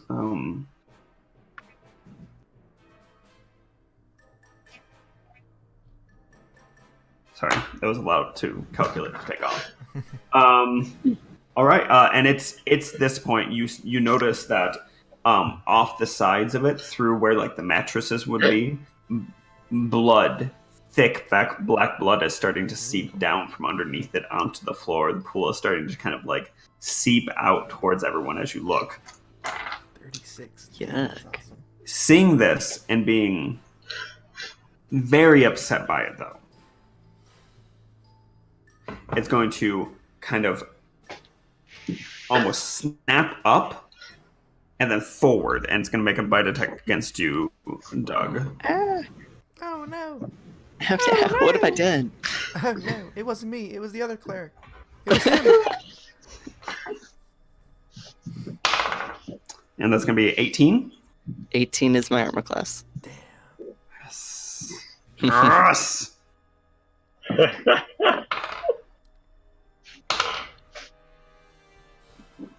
15 piercing damage. Ooh. And 10 acid damage. That's 25 total. Yeah. Ooh. Okay. So it takes, and it snaps down. And it's so large that it does snap, and it basically snaps over your head. Oh, God. You can feel the tongue over your face and feel the slight sinking into your skin, slightly burning at it. But it just quick bites. You feel the teeth dig into your front and your back, and then kind of pulls, and then it just kind of pulls back. And now it's almost standing up and just screeches at the top of its weird polymorphic lungs. Is it like The sound just echoes throughout the entire floor. You feel like every in the vicinity must have heard that. But it flops back down, and you see like the covers like reaching out, almost like tendrils, just kind of looking around it. Is there a escape DC for hold person, or is it just solid? I don't believe there's an escape, but Okay, I didn't. so. well, actually, let me look because there might be. I was gonna say, I thought they would get to make a wisdom save at the end of their turn. Yeah, at the end of their turn. Yeah, make another wisdom saving throw so wisdom 14, and then if it succeeds, the spell ends. Okay, wisdom 14, and that is not gonna pass. So you see him kind of strain, and he's like, kind of like, just got his eyes closed, and he's concentrating real hard, and you see him straining, and he's just like, but he's still rigid. He can't even like crouch over sad. He's just like, his head's the only thing that's moving around. Just tears. So he's not going to do anything. And then it's going to roll back to Airmill. So, just recap. Is Galen inside that thing? No, he's not inside it. Okay, thank God. But this thing did a lot of damage. All right. I said, stop biting my friend! And then I hit him with the, Stop that! You stop there! You go on get! That's what I said. Okay. No, I don't say that. Okay. That is not gonna hit because it's only a 10 with quarterstaff. Is that true? Sorry, say it again. 10 to hit. Probably does not. Does not. Okay, then I'm gonna do out of frustration. I'll just do like a quick another axe kick on top of the bed because that worked last time. It's bad. It's fucking bad. And your foot down. Ha! That is a 17 to hit. That is it. That hits. Cool. A kuhu. Okay. Savage dagger. Damn it. Okay. So 5 points of bludgeoning on that one, Okay. and that'll do it. So at this point, your foot sinks in, and you feel something. You're not sure what, because this thing does not have a solid skeleton structure, but you feel something snap beneath your foot. Again, at this point, there is blood basically just pouring out from beneath the covers. It's a pretty large thing, so it's got a fair amount of fluid inside it. Gross. All right, that's Airmail's turn. All right. So it's gonna be Zero. Okay. What is? Maybe I ask what other people's health is at? No. No. Okay. Well, in that You can case, ask what we look like. Yeah, you can't ask what they look like. nah. I'm just gonna run up and attack the bed. Okay. Like Rogar's got 2 broken arms and he's bleeding all over the place, but he's fine. I mean, and that's the thing. You can ask, but like, I'm just gonna make them give you a description because I don't keep track of where the health is at. So I should. I don't. I'm only at 5,000. If they die, right now. if you die, you die. I mean, it's the DM's So I pride. got a 24 to hit. 17 natural. Okay, so that hits. And what were you doing? Just like stabbing it or something? Yeah, just like 1d6 plus 4. Pyaw! Okay. Do you make that noise? Pyaw! So do it. 5. So I got a 1 plus 4. So yeah. Nice. Pyaw! So you take and you see this all going on. You're just like, oh fuck this, and just pull out your sword. Just Literally take and like an arm blade. stab it. But I mean, do a fair amount. I mean, you take and you stab it right into the bed. sinks in a little too far, pulls back, and it's got like black ichor, slow dripping blood on it. Did I hit it right in the dick? No. Perception check. You guys are going to run into it, but I definitely considered, because of what you saw in the arena, I considered putting a mimic breeding room in this castle. Oh god. Oh god. That's true. They had a lot of mimics in that thing. They did have a lot of mimics. It was going to be great. But I didn't. I considered it so much, but I was like, it's too much like the arena room. I want to be the guard that comes across this room while everything's happening. There's a guard crying in the corner and we're just stabbing a bed right now. Just walks away. I don't want to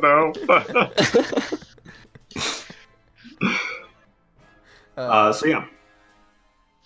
It's going to be Rez's turn. All right, he's pulling that bow out. He's taking 2 more shots. All right. First one is a 15 to hit. Okay, hits. All right. He does 17 points of piercing with that one. Okay. Oh, wait, even more. So 22 with the hunter's mark damage. So 22 total. So, for the first time, you can do a fusion finisher. Oh. If you want. Now, Zirzi already wins, but he's the same initiative. Would you give it to him? I'm actually going to give it to Gregor. Okay. Galen, how does Gregor help? Do you want to help? Do you want to do something? Or are you just going to let him take a shot? Gregor would totally want to do it, for sure. Oh, Gregor would want to do something, that's for sure. I'd say, Rez, can I come up with it since Gregor's not here? Go for it. Okay. Yeah. Rez takes the shot, and the arrow sinks into the kind of like almost meat-like body that we're starting to see unfold as we're doing damage to this thing. And Gregor, right by the bedpost there, he sees an opportunity, takes his hammer of arrows, flips it up, and just drives that arrow home with the hammer of arrows. Ooh, smacks the arrow right into it, and the other arrows kind of pierce along with it, and it just like you hear like this crunch, and he pulls the arrow back, or the hammer back. All right. I'm going to need, so Galen as Gregor, make an attack roll, but just do it straight, right? I'm not going to make you do it at a disadvantage because he's hitting an arrow. Weird rolls. It's a weird hammer. That's not natural 20. Nice. Okay. Very nice. So, Rez takes a shot and he's like, boom, and it sinks, but it doesn't completely get. It kind of gets caught up in the covers. It's there, stuck in solid, and Gregor's just like, no, and he takes the thing out, and he just takes it. And he takes one hit, and it sinks in, and then he kind of gives it a, and then he takes another shot.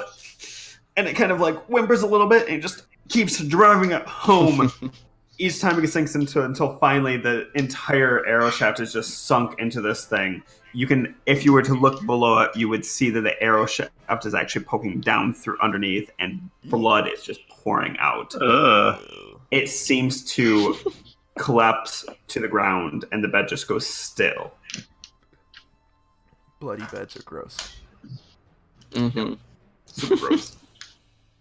I think we're all at the same time going to turn and look at that guard. Give him the biggest stink eye. Like you're fucking. He sees you now and is just like, oh shit. And he's like looking up at you guys, saw what just happened, hasn't been able to move the entire time. And you see him struggling to try and like get back. So. I think Galen turns to Rogar and he's like, you want to eat him? Oh yeah. Wait. No, Galen is Galen was the best of us. Before we eat him, we'll see if he has any Galen's gold. mouth. What was that, Z? I was gonna say, before we eat him, let's see if he has any gold. Then eat him. Priorities. You guys just like, huh. So You lied to us, guard. You son of a bitch. give me 1 second, and I will run how much gold you should get from him. Galen's just like, I gave you a chance. You could have saved yourself. Starting to How walk dare over you there. not trust us? Galen's becoming cold as ice. willing to So sacrifice you our love. rummage around in his pocket and you find like 6 gold and 3 silver, and that's it. Fuck yeah. That could have been Rogar's stomach. I'm going to buy a sandwich on the corner. You could buy 10 sandwiches with that much gold. Right? At this point, now he's afraid. Before he wasn't. He was like kept his stuff together and like had planned to bring him up here. And now he's just like, shit. Oh shit, guys! I was just doing my duty. I pull out what my the king told me sword, to do. kind of raise it over my head. I want to try to chop one of his arms off. Make an attack roll with advantage. Jesus. Got a 27. Jesus Christ. The hits. Roll for damage. I mean, I guess you don't need to roll for damage. You just so he's standing there, and his arms and his legs are completely locked. This little gnome looking at all of you guys, like now basically hovering over him, and he's just like, and you just come up and just, I imagine you just to like do a quick slash to the side. I want to get one arm off. So It's like the Monty Python where the arm just like goes, and he just like looks at it like. So it cuts in, and you hear it crack through the bone, and he screams. I mean, just a girly. What the fuck? And it's because he's held, like because it's still in a whole person. It just hangs there, stuck to his body. So like he's bleeding profusely, and it's just like the arm is still just stuck to his side. I want to reach over, grab the arm now, and then I want to start eating his hand in front of him. Just no, he'll be eaten alive. Aramil averts his eyes, goes to watch the door. I was gonna say, I think Galen like leaves the room after he says you can eat him. Zirzi watches intently. At this point, the guard is still just screaming. Roger's in front of him eating his hand, like some fucked up like turkey leg. The Renaissance fair. This is normal. This is normal behavior for anyone. It's been a while since I've eaten someone. It's true. Well, okay, so I'll just take my sword and just stab it through him, just so he dies. All right, what else are you guys gonna do? Before... He's dead now. You stab him in the center, and it just sinks in, and he goes, oh! And you see him kind of go as limp as he can in hold person, and then his body collapses as he dies, and the spell wears off. And just crumples in front of you. So here you are. You've got this little gnome, which I mean, it's a gnome arm, so it's only about that long. Like gnome doesn't taste very good. Just toss it on the bed. Toss it on the bed. At this point, there's a good pool of like black blood soaked into the rug and the floor around you. So that's that. So there's this thing in this nice bedroom, right? I mean, there's like a desk, and it's a nice area. There was a window. It's dark outside, but there was a window behind where you killed the gnome guard. Like metal piece of artwork with just some nice gems kind of stuck into it. You head outside. What are you guys gonna do? Actually, Aramil's gonna peek his head back in and say, "Are you done eating yet?" Yeah, wasn't very good. Don't think I'm gonna eat gnome again. And Rez actually has eyed this what appears to be some kind of parchment on this little thing down here. Okay, that's accurate to what's in the room, but yeah, what does it look like?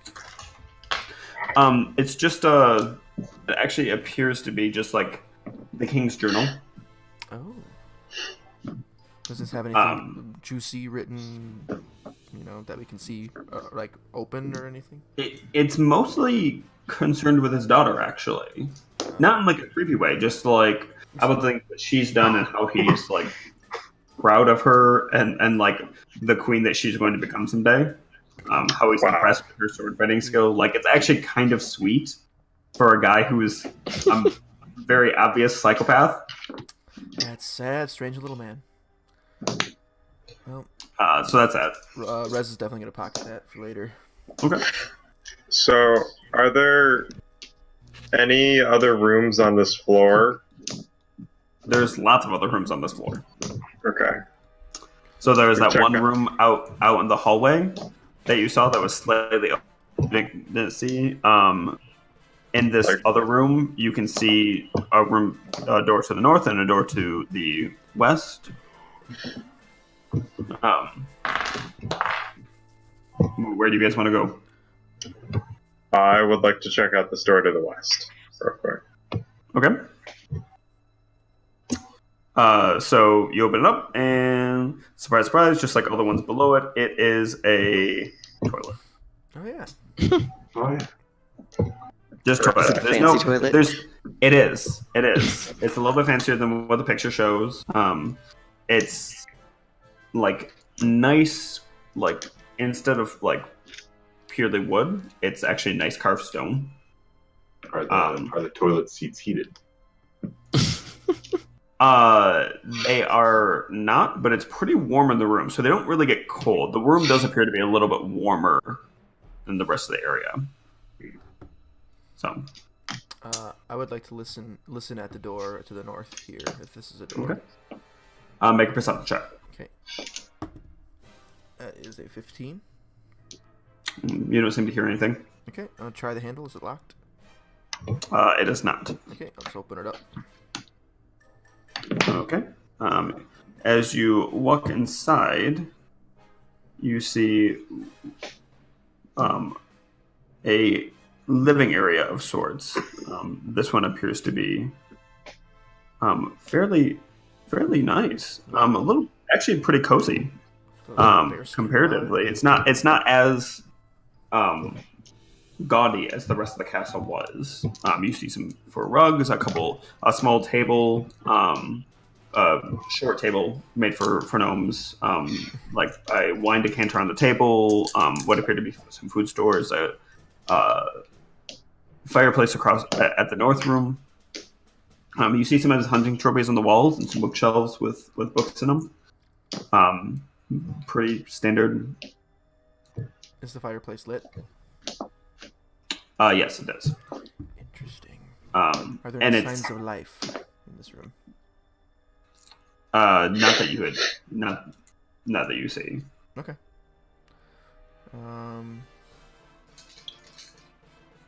I'll go into the room. Okay. You head into the room, and it's just a room. But there's doors up to the north, right? There are doors to the north. Yes. Okay. You see a reading area off to the left, by like a clear glass window. Still no. Whereas the other side has like a nice like window, but it's dark outside, so you can't really see a whole lot, anyways. And nobody like in the wings. No signs of Nope. movement. All right. Well, Nope. Listen at these doors too. On the left, left door. Yeah. Okay. Make a perception check again. That is only a 9. Okay. You don't hear anything. All right. Try the handle. It opens. Okay. Open it. Sorry, no, this one is locked. Oh. Presumably you probably grabbed the keys off the gnome guard, though. So Okay. I'll backtrack. Try and find the keys. Sit there trying keys. yeah, it just takes 30-40 seconds to grab them. One of them unlocks the door. You step inside, and it appears to be a stairway going to the roof, like you saw before. Okay. That's right. And The then room above us had the same kind of stairway. Right. And then there is a another door to the left. I want to listen at that one. I'm just gonna use your 15. unless you. Okay, cool. So you don't hear anything behind it. All right. Try the handle.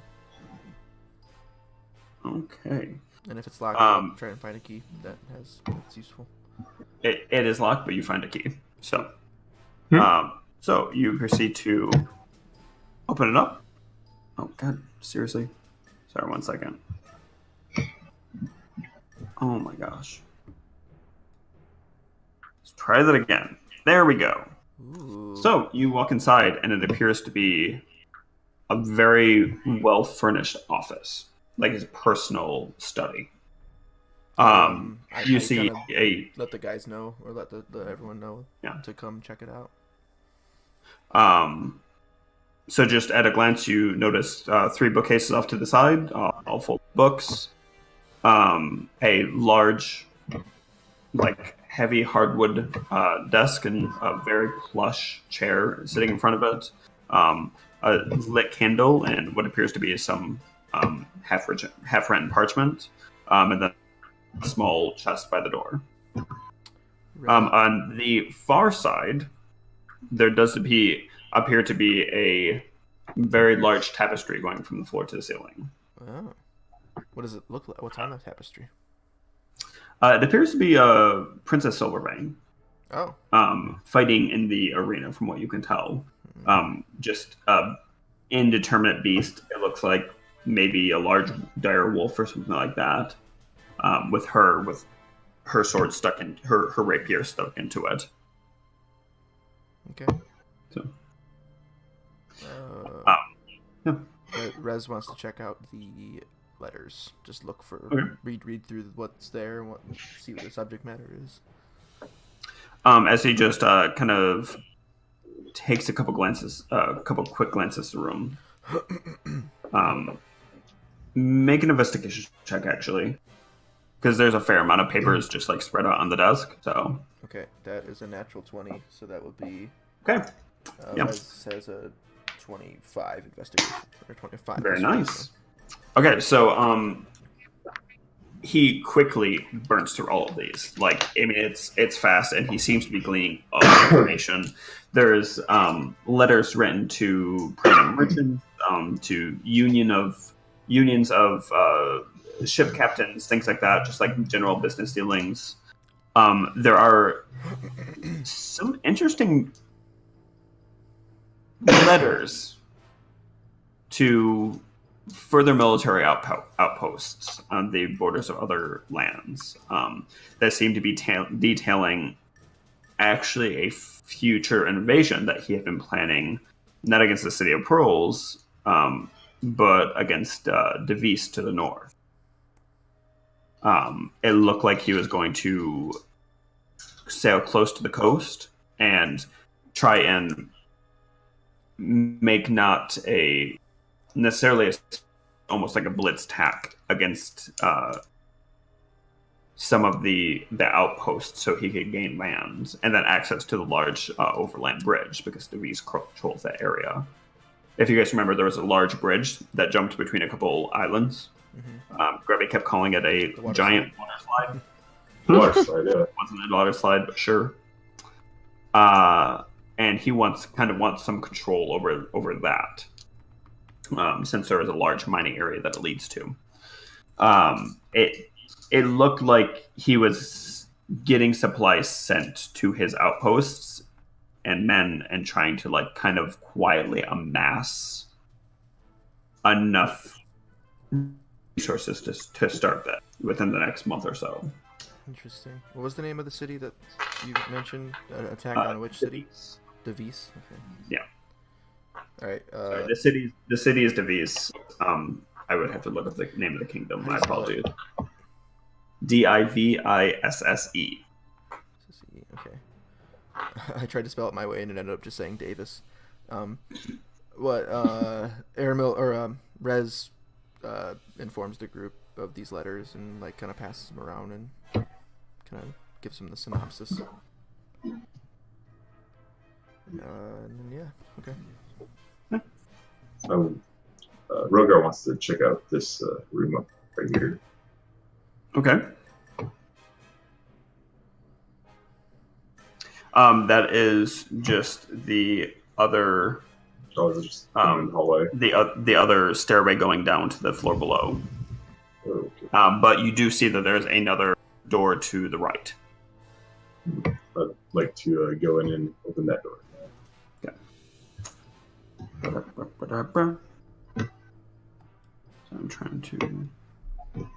I'm starting to get better at this reveal or moving stuff on my tablet. Yeah. Mm-hmm. It's probably a lot different than the computer. It's totally different. So for this one, it appears to be it's like a small meeting room. The candle's out. It didn't look like it was being used, but all of the chairs are plush and they're all kind of like seated around. It looks like it's somewhere where he might have done some treaty deals, like that sort of thing. Like if he was bringing dignitaries and like needed to have like private talks. Large tapestries against the walls. Most of them only coming down about halfway on the walls. There's like not really any tables, mainly just that main table there. And then one less window going off to the east. Just Again, stained glass. Just looking around, do I see anything that's kind of like eye catching? Pops out to me. Make an investigation check. Right. Got a 10. 10. Yeah, just 10. No, you do not. Oh, okay. I want to light a torch, just throw it on the ground and walk out. All right. You hear crackling as the rug catches fire pretty quickly. I mean, it's a pretty fuzzy rug. And it catches. The fire catches up fairly quickly, and I would say within 30 seconds you have a decent-sized flame engulfing the table and those tapestries. The tapestries on the wall aren't on fire that quickly, but the table's burning and it's gonna spread to the tapestries pretty quickly. So, Oh no. yeah. You mentioned this is like a small chest up against the wall. Like Yep. right here. Can I open that chest? Look inside. Yeah, absolutely. Okay, I'm gonna do that. Okay. Make an investigation check. Your hand gets bitten off. It's another mimic. I'm pretty sure. We should run that as a second campaign. Everything's a mimic. I got campaign. a 23. 23. Very nice. So you proceed to search inside. It just appears to be filled mostly with like writing supplies. Lame. Yeah, I mean pretty much. Yeah. So, I mean, it's just like really nice inks and really nice parchment. Maybe you could sell them for something. So, you're like, nah, fuck that shit. Ain't no nerd. Can I just get a torch and like throw it in there as well? Are we all arsons now? Well, I guess we're leaving this room too. Like that idea. Okay. Yeah, you light it on fire. The place starts going up a little bit quicker because there's a lot of books, a lot of wood in this room. And as things are kind of like starting to burn, you notice the heat from the fire making that tapestry kind of float. And it appears to be that there's a recess behind it.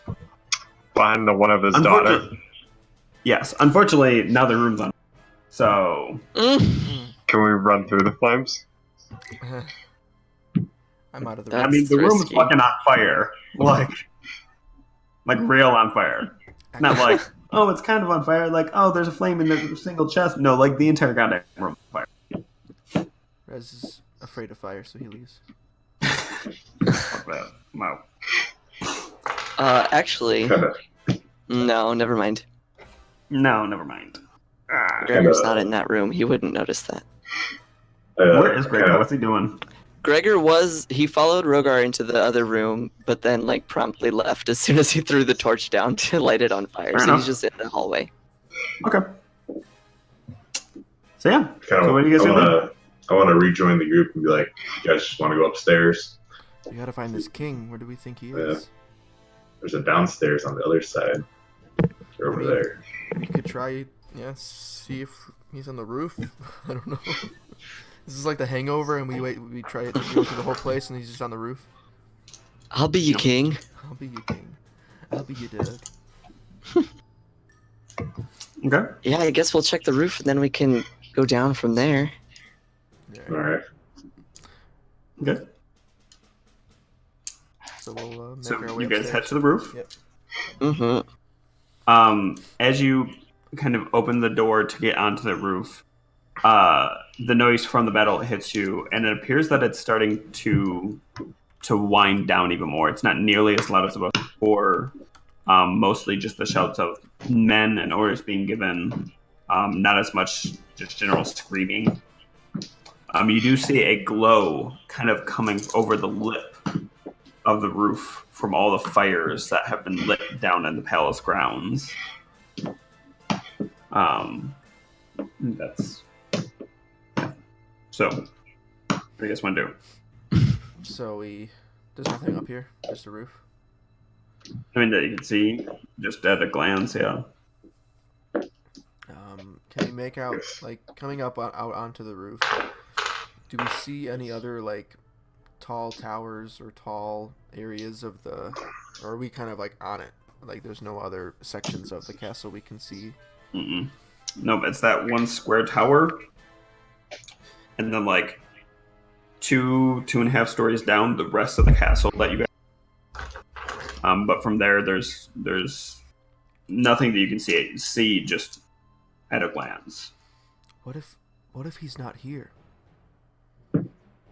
Maybe we should get out of here then.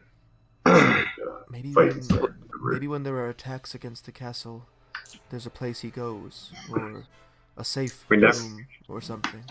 He does seem like a coward. We never did check like the dungeons. Gregor's just like fuming. I wanted to go to the dungeons, but nobody wanted to go there. It's at this point, we might as well try. Okay, now I'm gonna metagame for a second, okay, guys? I would not have set up all the shit in the tower if he was in the goddamn dungeons. No, that's exactly what a DM would say.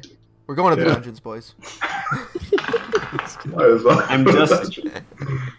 Well, maybe we should make sure we've That's what I'm gonna say. thoroughly searched the castle before we leave the castle. I mean, we're kind of running out of time here.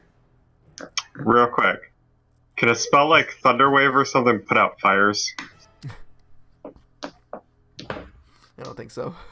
Like with an extra like I don't think so either, but let's check. It's certainly Maybe. not.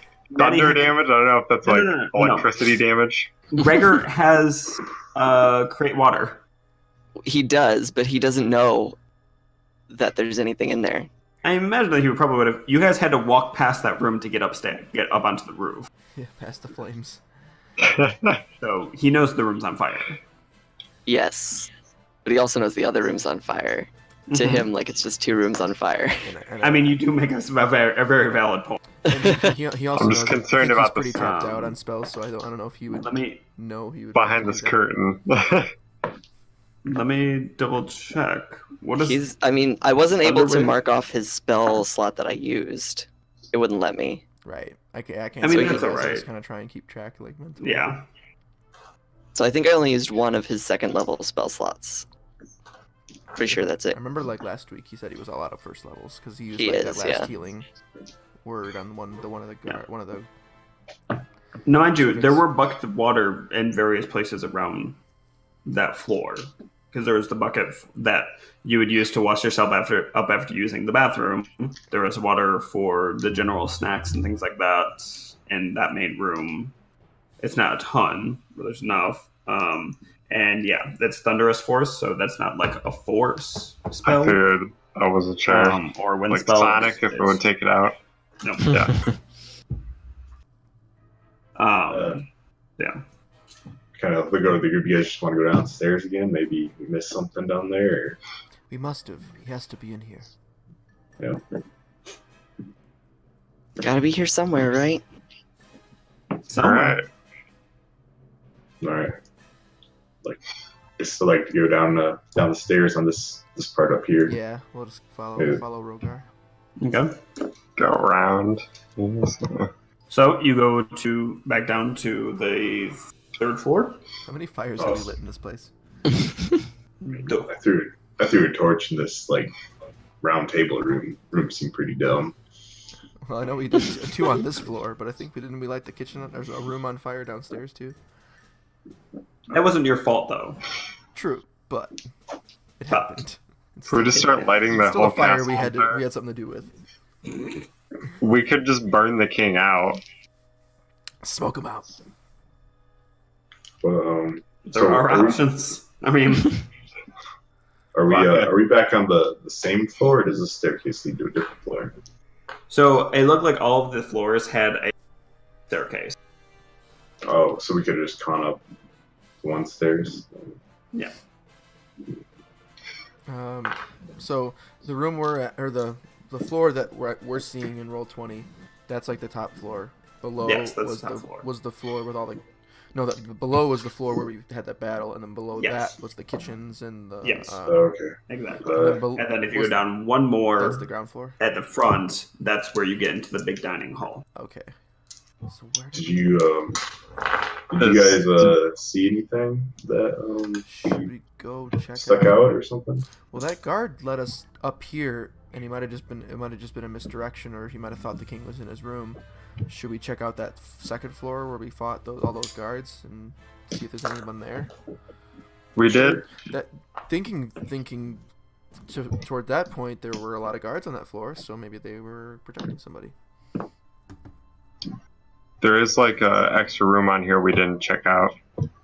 On this floor. So we can hit that up before we go down. We can go back to the spiral staircase at the bottom and go over there I don't first. know, it's just another staircase or something. Does the spiral staircase go up into its own tower? Maybe. It does, but it just goes up into the top floor. You guys actually went all the way up on that floor. So So Gotcha. didn't see anything over there. Okay. Let's all make our way down to that last room, perhaps. down where? Sorry. All the way down to the bottom of Oh yeah. Okay. this room. So you open it I'll up. listen Okay. I'll open it up, yeah. Yeah, you don't hear anything. It appears to be a small chapel of sorts. And Interesting. say again. Oh, I just said interesting. Yeah. And you see again a pair of our smooth hands, like a little shrine to him. Interesting. Just general gnomish religious paraphernalia around it, but it's definitely like specifically meant for Baravar. Galen, I You didn't do- know they worshipped your god in this city, like predominantly. Is it like a gnome thing, or? They don't actually. Smooth Hands isn't my god, though we've had lots of dealings with him lately. Oh, I thought he was. I worship What's Grace's Baravar name? Cloak Shadow. Sorry, I called it the wrong name. It's not Baravar Smooth Hands, Baravar Cloak Shadow, and it is. Kalardarin God. Smooth Hands. Kallard. or- Yeah. Yep, thank you. My So- apologies. But this is a shrine to the god Galen worships? Or No, is it's it- a just shrine Smooth Hands. to Smooth I see. Hands. Okay, never mind. Oh, smooth. So the one that you found down in Hands China. are so smooth. Then I didn't say that.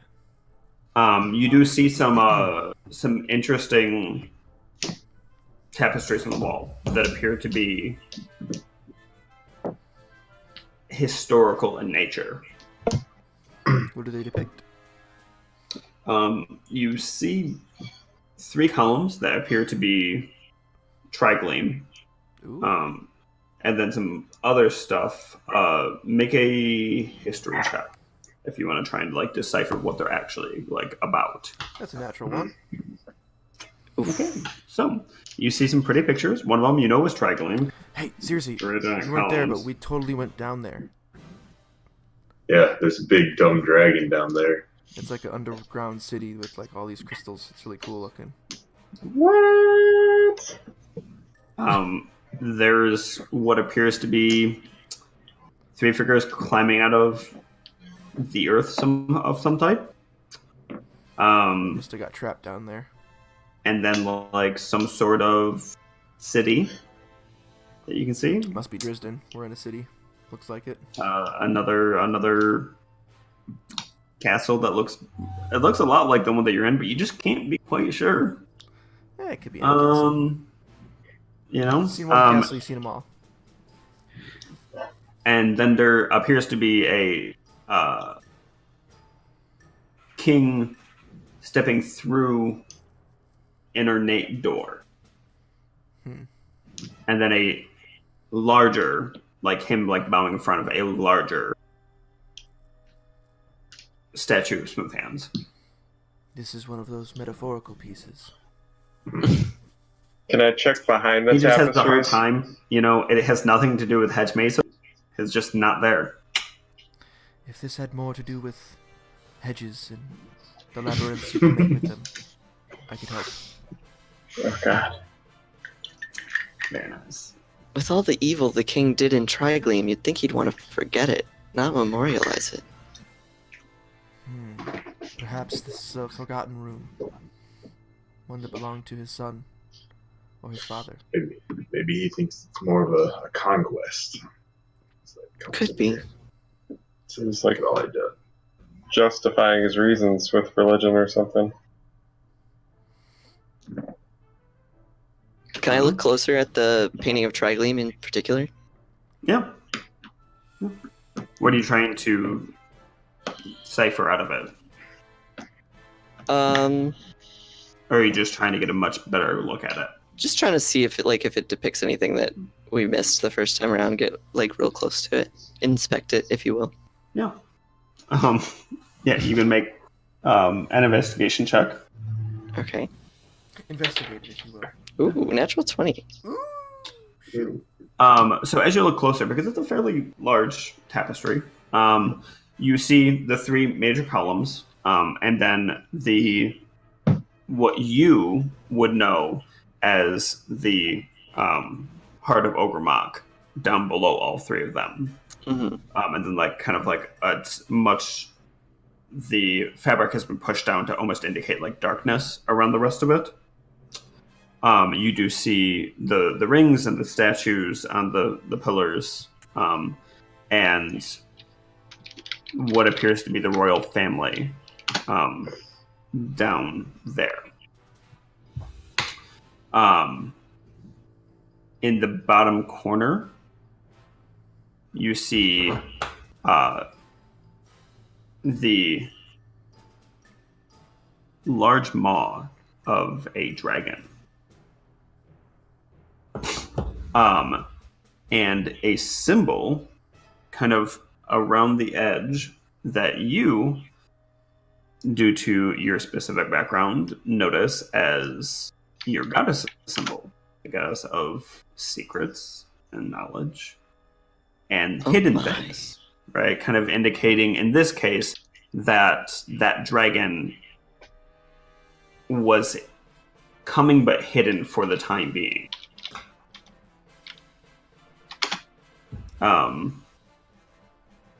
Yeah. Seems kind of... Why would...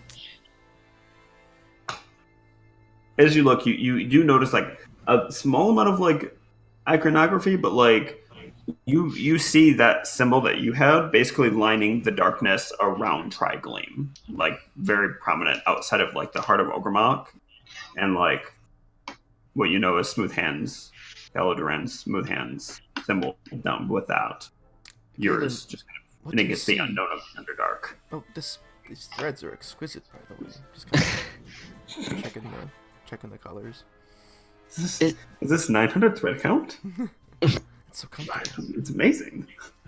It seems my goddess has more to do with Trigleam than I thought. I kind of point out the iconography and like show him the same iconography on my shield. Mm-hmm. Whoa. But I don't know what it means. What would she be doing there?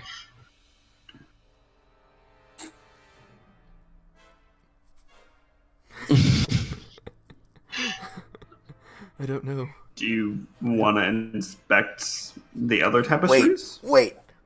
Background time! Diddle-doo, diddle-doo, diddle-doo, diddle-doo. Okay. My background, I have a feature. Okay. That Let's hear it. allows me to... Hold on. What's the feature, Alec? It's called... Whenever my features... You know, I picked the section called Features and Traits, and it's not in there. What the fuck is that all about? Is it a feat? Oh, no, it's under background, under description. Oh. Okay, it's Researcher. When you attempt to learn or recall a piece of lore, if you do not know that information, you often know where and from whom you can obtain it. Usually this information comes from a library, scriptorium, university, or a sage, or other learned person or creature. Your DM might rule the knowledge you seek is secreted away in an almost inaccessible place, or simply cannot be found. Unearthing the deepest secrets of the multiverse can require an adventure or even a whole campaign. So, thinking back to my time, because I spent like 50 years of solitude just reading and dedicating myself to the seeking of knowledge and learning, do I recall coming across... What was the name of your goddess, Galen? Baravar Cloak Shadow. Readings of her and any potential You do. folklore about her? You recognize this actually a little bit. So one second. So did it say that you know, or that you at least know where you can find the hidden information? If I do not know the information, I often know at least where I could obtain it. So if I don't recall it, I could know where to find it. Make a religion check. Yikes. That's a 4. Okay. So you don't know the information specifically. You read a little bit about it in the gods, like pay too much attention because, gods, whatever. But knowing that he's a cleric of her, and that he had just lived in a gnomish community, he should know. You're aware that he should know a little bit about the iconography that you would find in general gnomish religious texts. That he should know. Galen, you would know that that religious texts typically have symbols of various gods like littered throughout them. And that it's almost like sort of its own language, almost. Not like something that's going to give you like exact sentences, but like general ideas more if you know the symbols themselves. Okay. So I should know those symbols, in theory. Mm-hmm. So would I make like a religion check to try to discern them? Yes. Are you going to look at all of the tapestries at this point? Yes. I'm going to do like a scan around the room to see if I can find it anywhere else. Have we found this room? Do you have any feats that, like, for being an Arcana cleric? I never chose any feats because I didn't know what they did. Or, sorry, I mean anything for like, your background. That, like, I believe the only, class. like, features that I have are, just proficiency in Arcana. I don't think I have anything, like, specific besides like the couple things that my racial traits give me. Okay. And also remember that you do have that pendulum that you were given by your goddess. I do. So that's true. There's a number of ways for you to move forward. You just gotta decide which way to go. Mm-hmm. So I think I'm gonna look at all the tapestries in the room to see if I can find any other mentions of her. Okay. Or her iconography. So make a religion check. Okay. While he's doing that, could I get out my calligraphy set and start just kind of doing my best to replicate the symbols? Just the visuals of them? Yeah. Make a general dexterity check. That was a 15 for religion. 15. Okay. Okay, that... 1 second. I'm gonna see what he's got real quick. Dexterity, that is a 22. 22. Okay. So, you can't get all the details because the tapestry. But you get the general structure of the tapestries, and then a lot of the symbols that, like, now that he's pointed out, you notice a lot of the symbols around. And like I said, a lot of them are. I mean, you don't know what they mean, but it seems to be repeats of Caladuran, Smooth Hands, and then his. Galen, as you're looking at these tapestries, you notice as you're looking at the different panels. So the first panel was Trigleam, and like the darkness had your goddess's symbol around it, indicating that there was like secrets in the dark that nobody knew about. Nobody knew what was going to happen to Trigleam. Mm-hmm. And then the second one with the 3 gnomes coming out of the mountains, the typical, what you guys know as like the trigream sigil of 3 silver mountains. You can see that kind of like off to the side, from what's supposed to indicate like below ground, that there are her symbol is kind of laced into the darkness, and just like the patterns that have been weaved into this. Again, kind of like thinking about it, like, well, maybe it has to indicate what happened to Trigleam was like a secret. And then you move to the next one, which was the city, right? And you kind of like generally like see it as like a city map, and this one takes a little bit more, but you do find a single symbol in this, what you know now as the City of the Dead, right?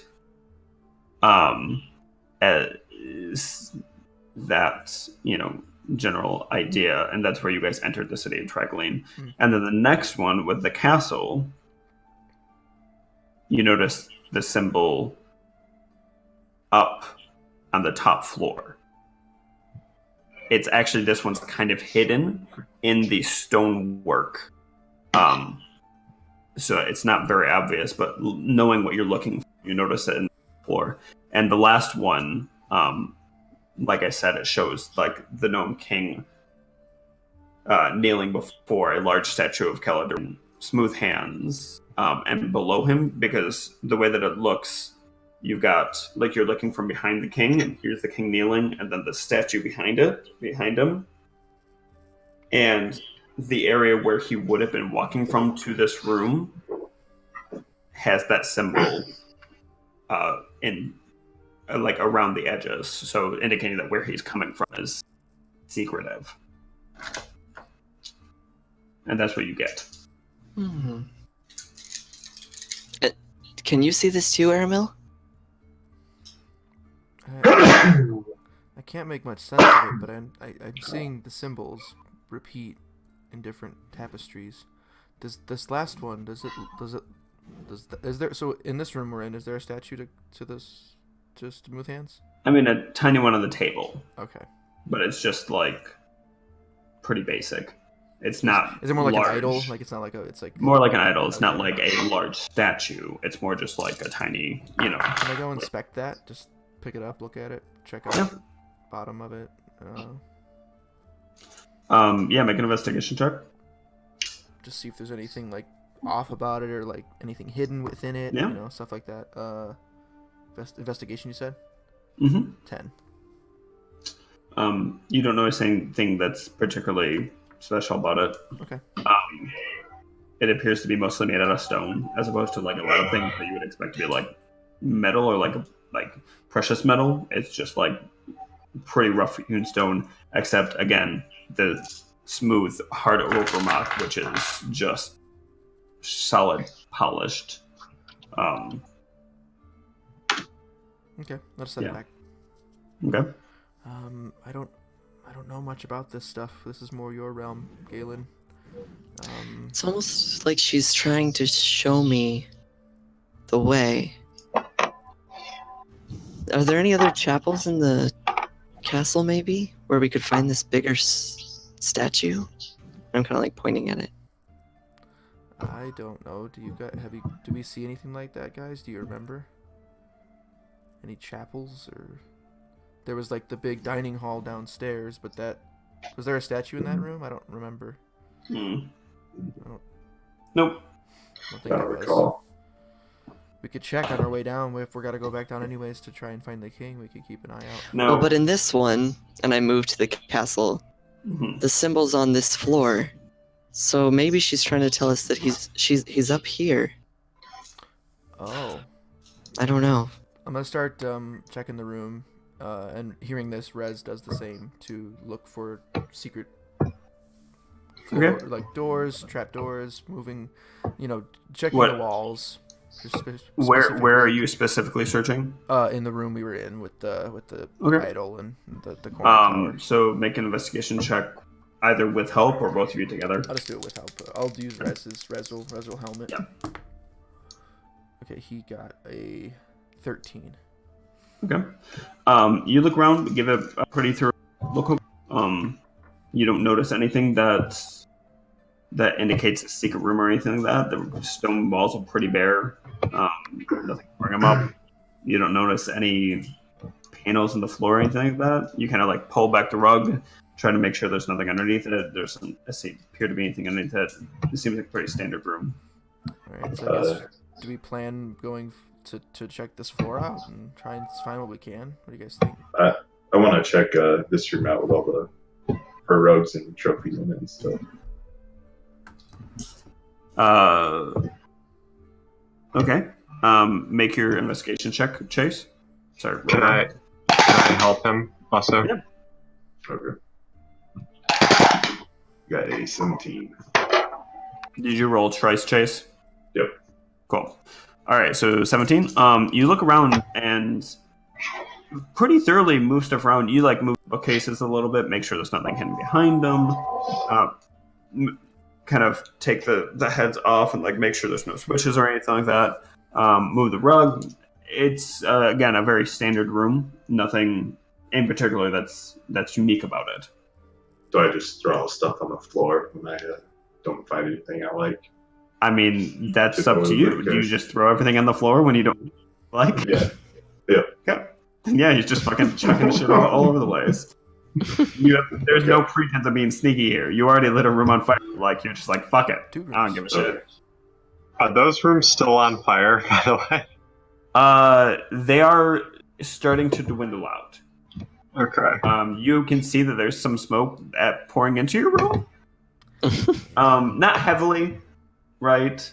But, like, it's smoky enough that you're like, oof, like, we probably shouldn't have done that. Yeah. But, I mean, they're close enough you can get inside and realistically put them out with a few buckets of water or something like that. It's no longer a raging storm. That's okay. I'll help Zirzi do that. Okay. Get some buckets from like the latrine or wherever we found them before, and try and put the fires out, and then check that room out. See what now that the fires burnt everything or whatever damage was done. Now that pretty much everything has burnt up, there are like maybe a few that are now wet. The desk didn't burn away completely because it's a pretty heavy duty desk. Right. But the rug's all burnt up, the chairs all burnt up. During the walls burnt up, and behind you, you see an alcove with what appears to be a heavy stone door behind it, and writing etched into the stone door. What does it say? Right here. Mm-hmm. Who's all in this room? There's. Say again. Who's all in the room? I don't know. Who wants to be in the room? I know Aramo and Zirzi were putting the fires out. Yeah. At least. That's the room I haven't checked yet, so I went to there. Is any of the writing the same as in like the chapel? I mean, like symbols or anything? It does appear. It does appear to have the symbol of Caledron Smooth Hands. You guys have probably seen this enough that you recognize that one. And the words themselves are written in Gnomish. So, Galen, unless one of you guys Gnomish, Galen, come here. I think he was still pondering the paintings until you called him and he came back over into the room. Can you read this? okay. Yeah, I should be able to. Do you want me to roll for it? Huh? No. It's just a language. You just know. I read the wall. So you read. You read. And it appears to be kind of cryptic. It says, No thief can take it, but taken it was by a screaming little bundle with a head full of fuzz. And there seems to be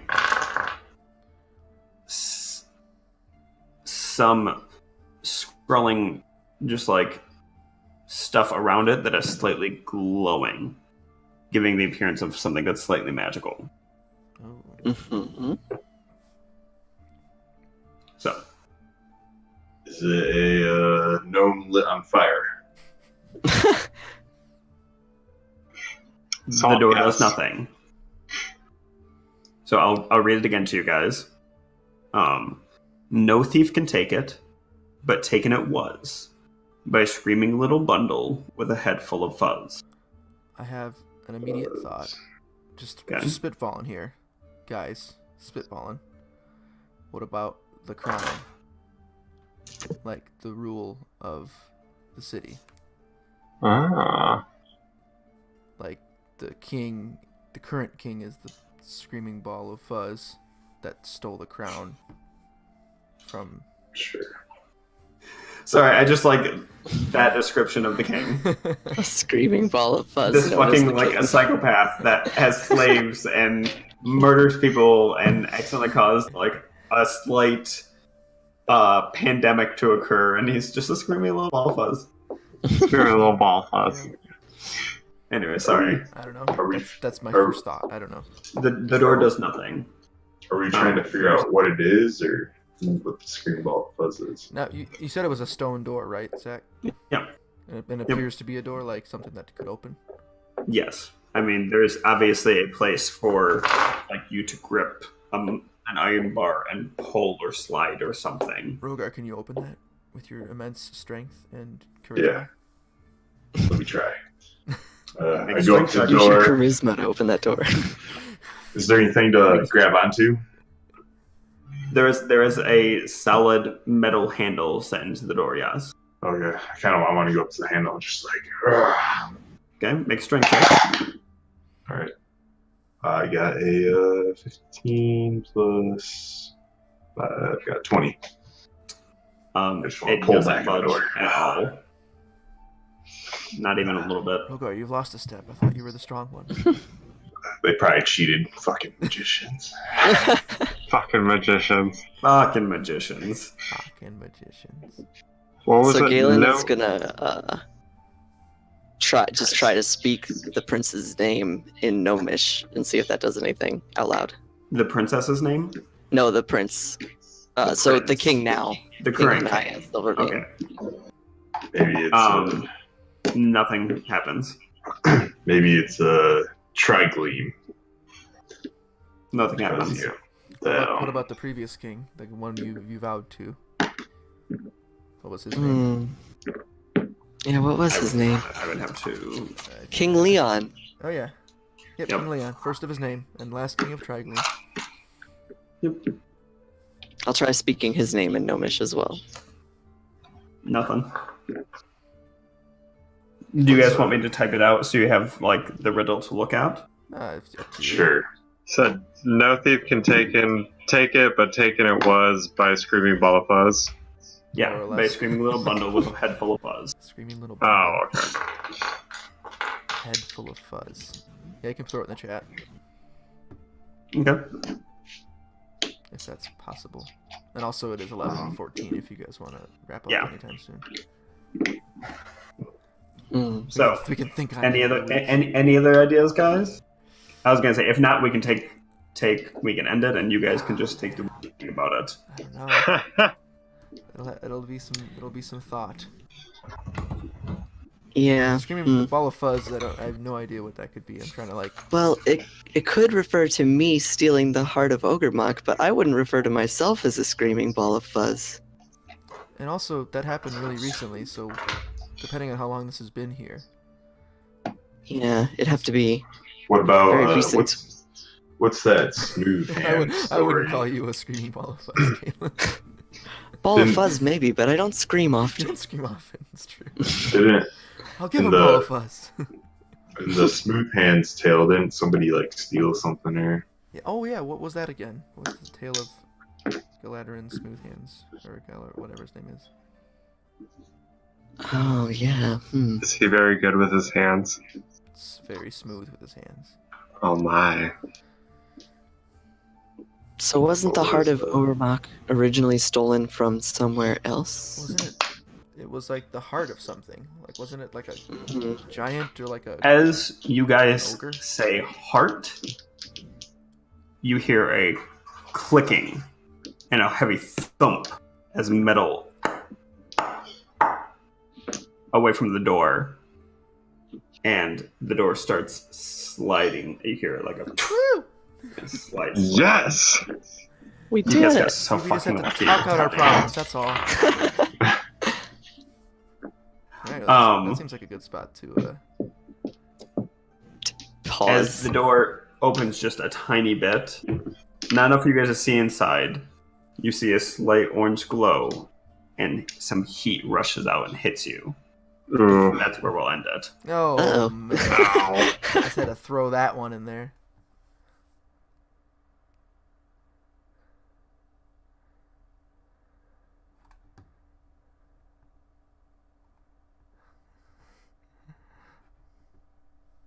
Yeah, no problems.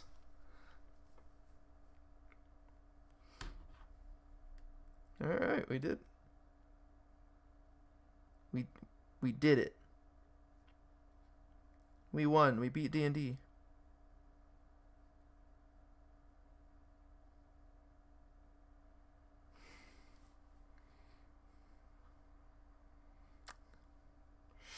That's why I had to try it twice. Like, I literally used my last key point to try and do it again because I knew I had to.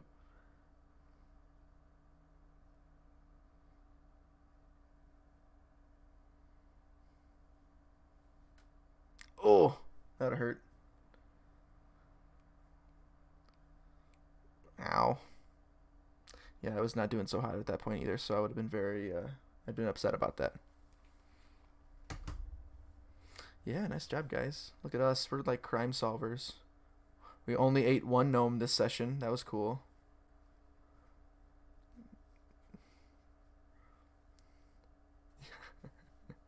Yeah, the one we needed. No. Yeah, we got Galen. Galen said the words, "Do you want to eat them?" I never thought I'd hear that. it was a stressful day, okay? Yeah. Yeah, Rogar got to eat some Yeah, it was awesome. Yeah.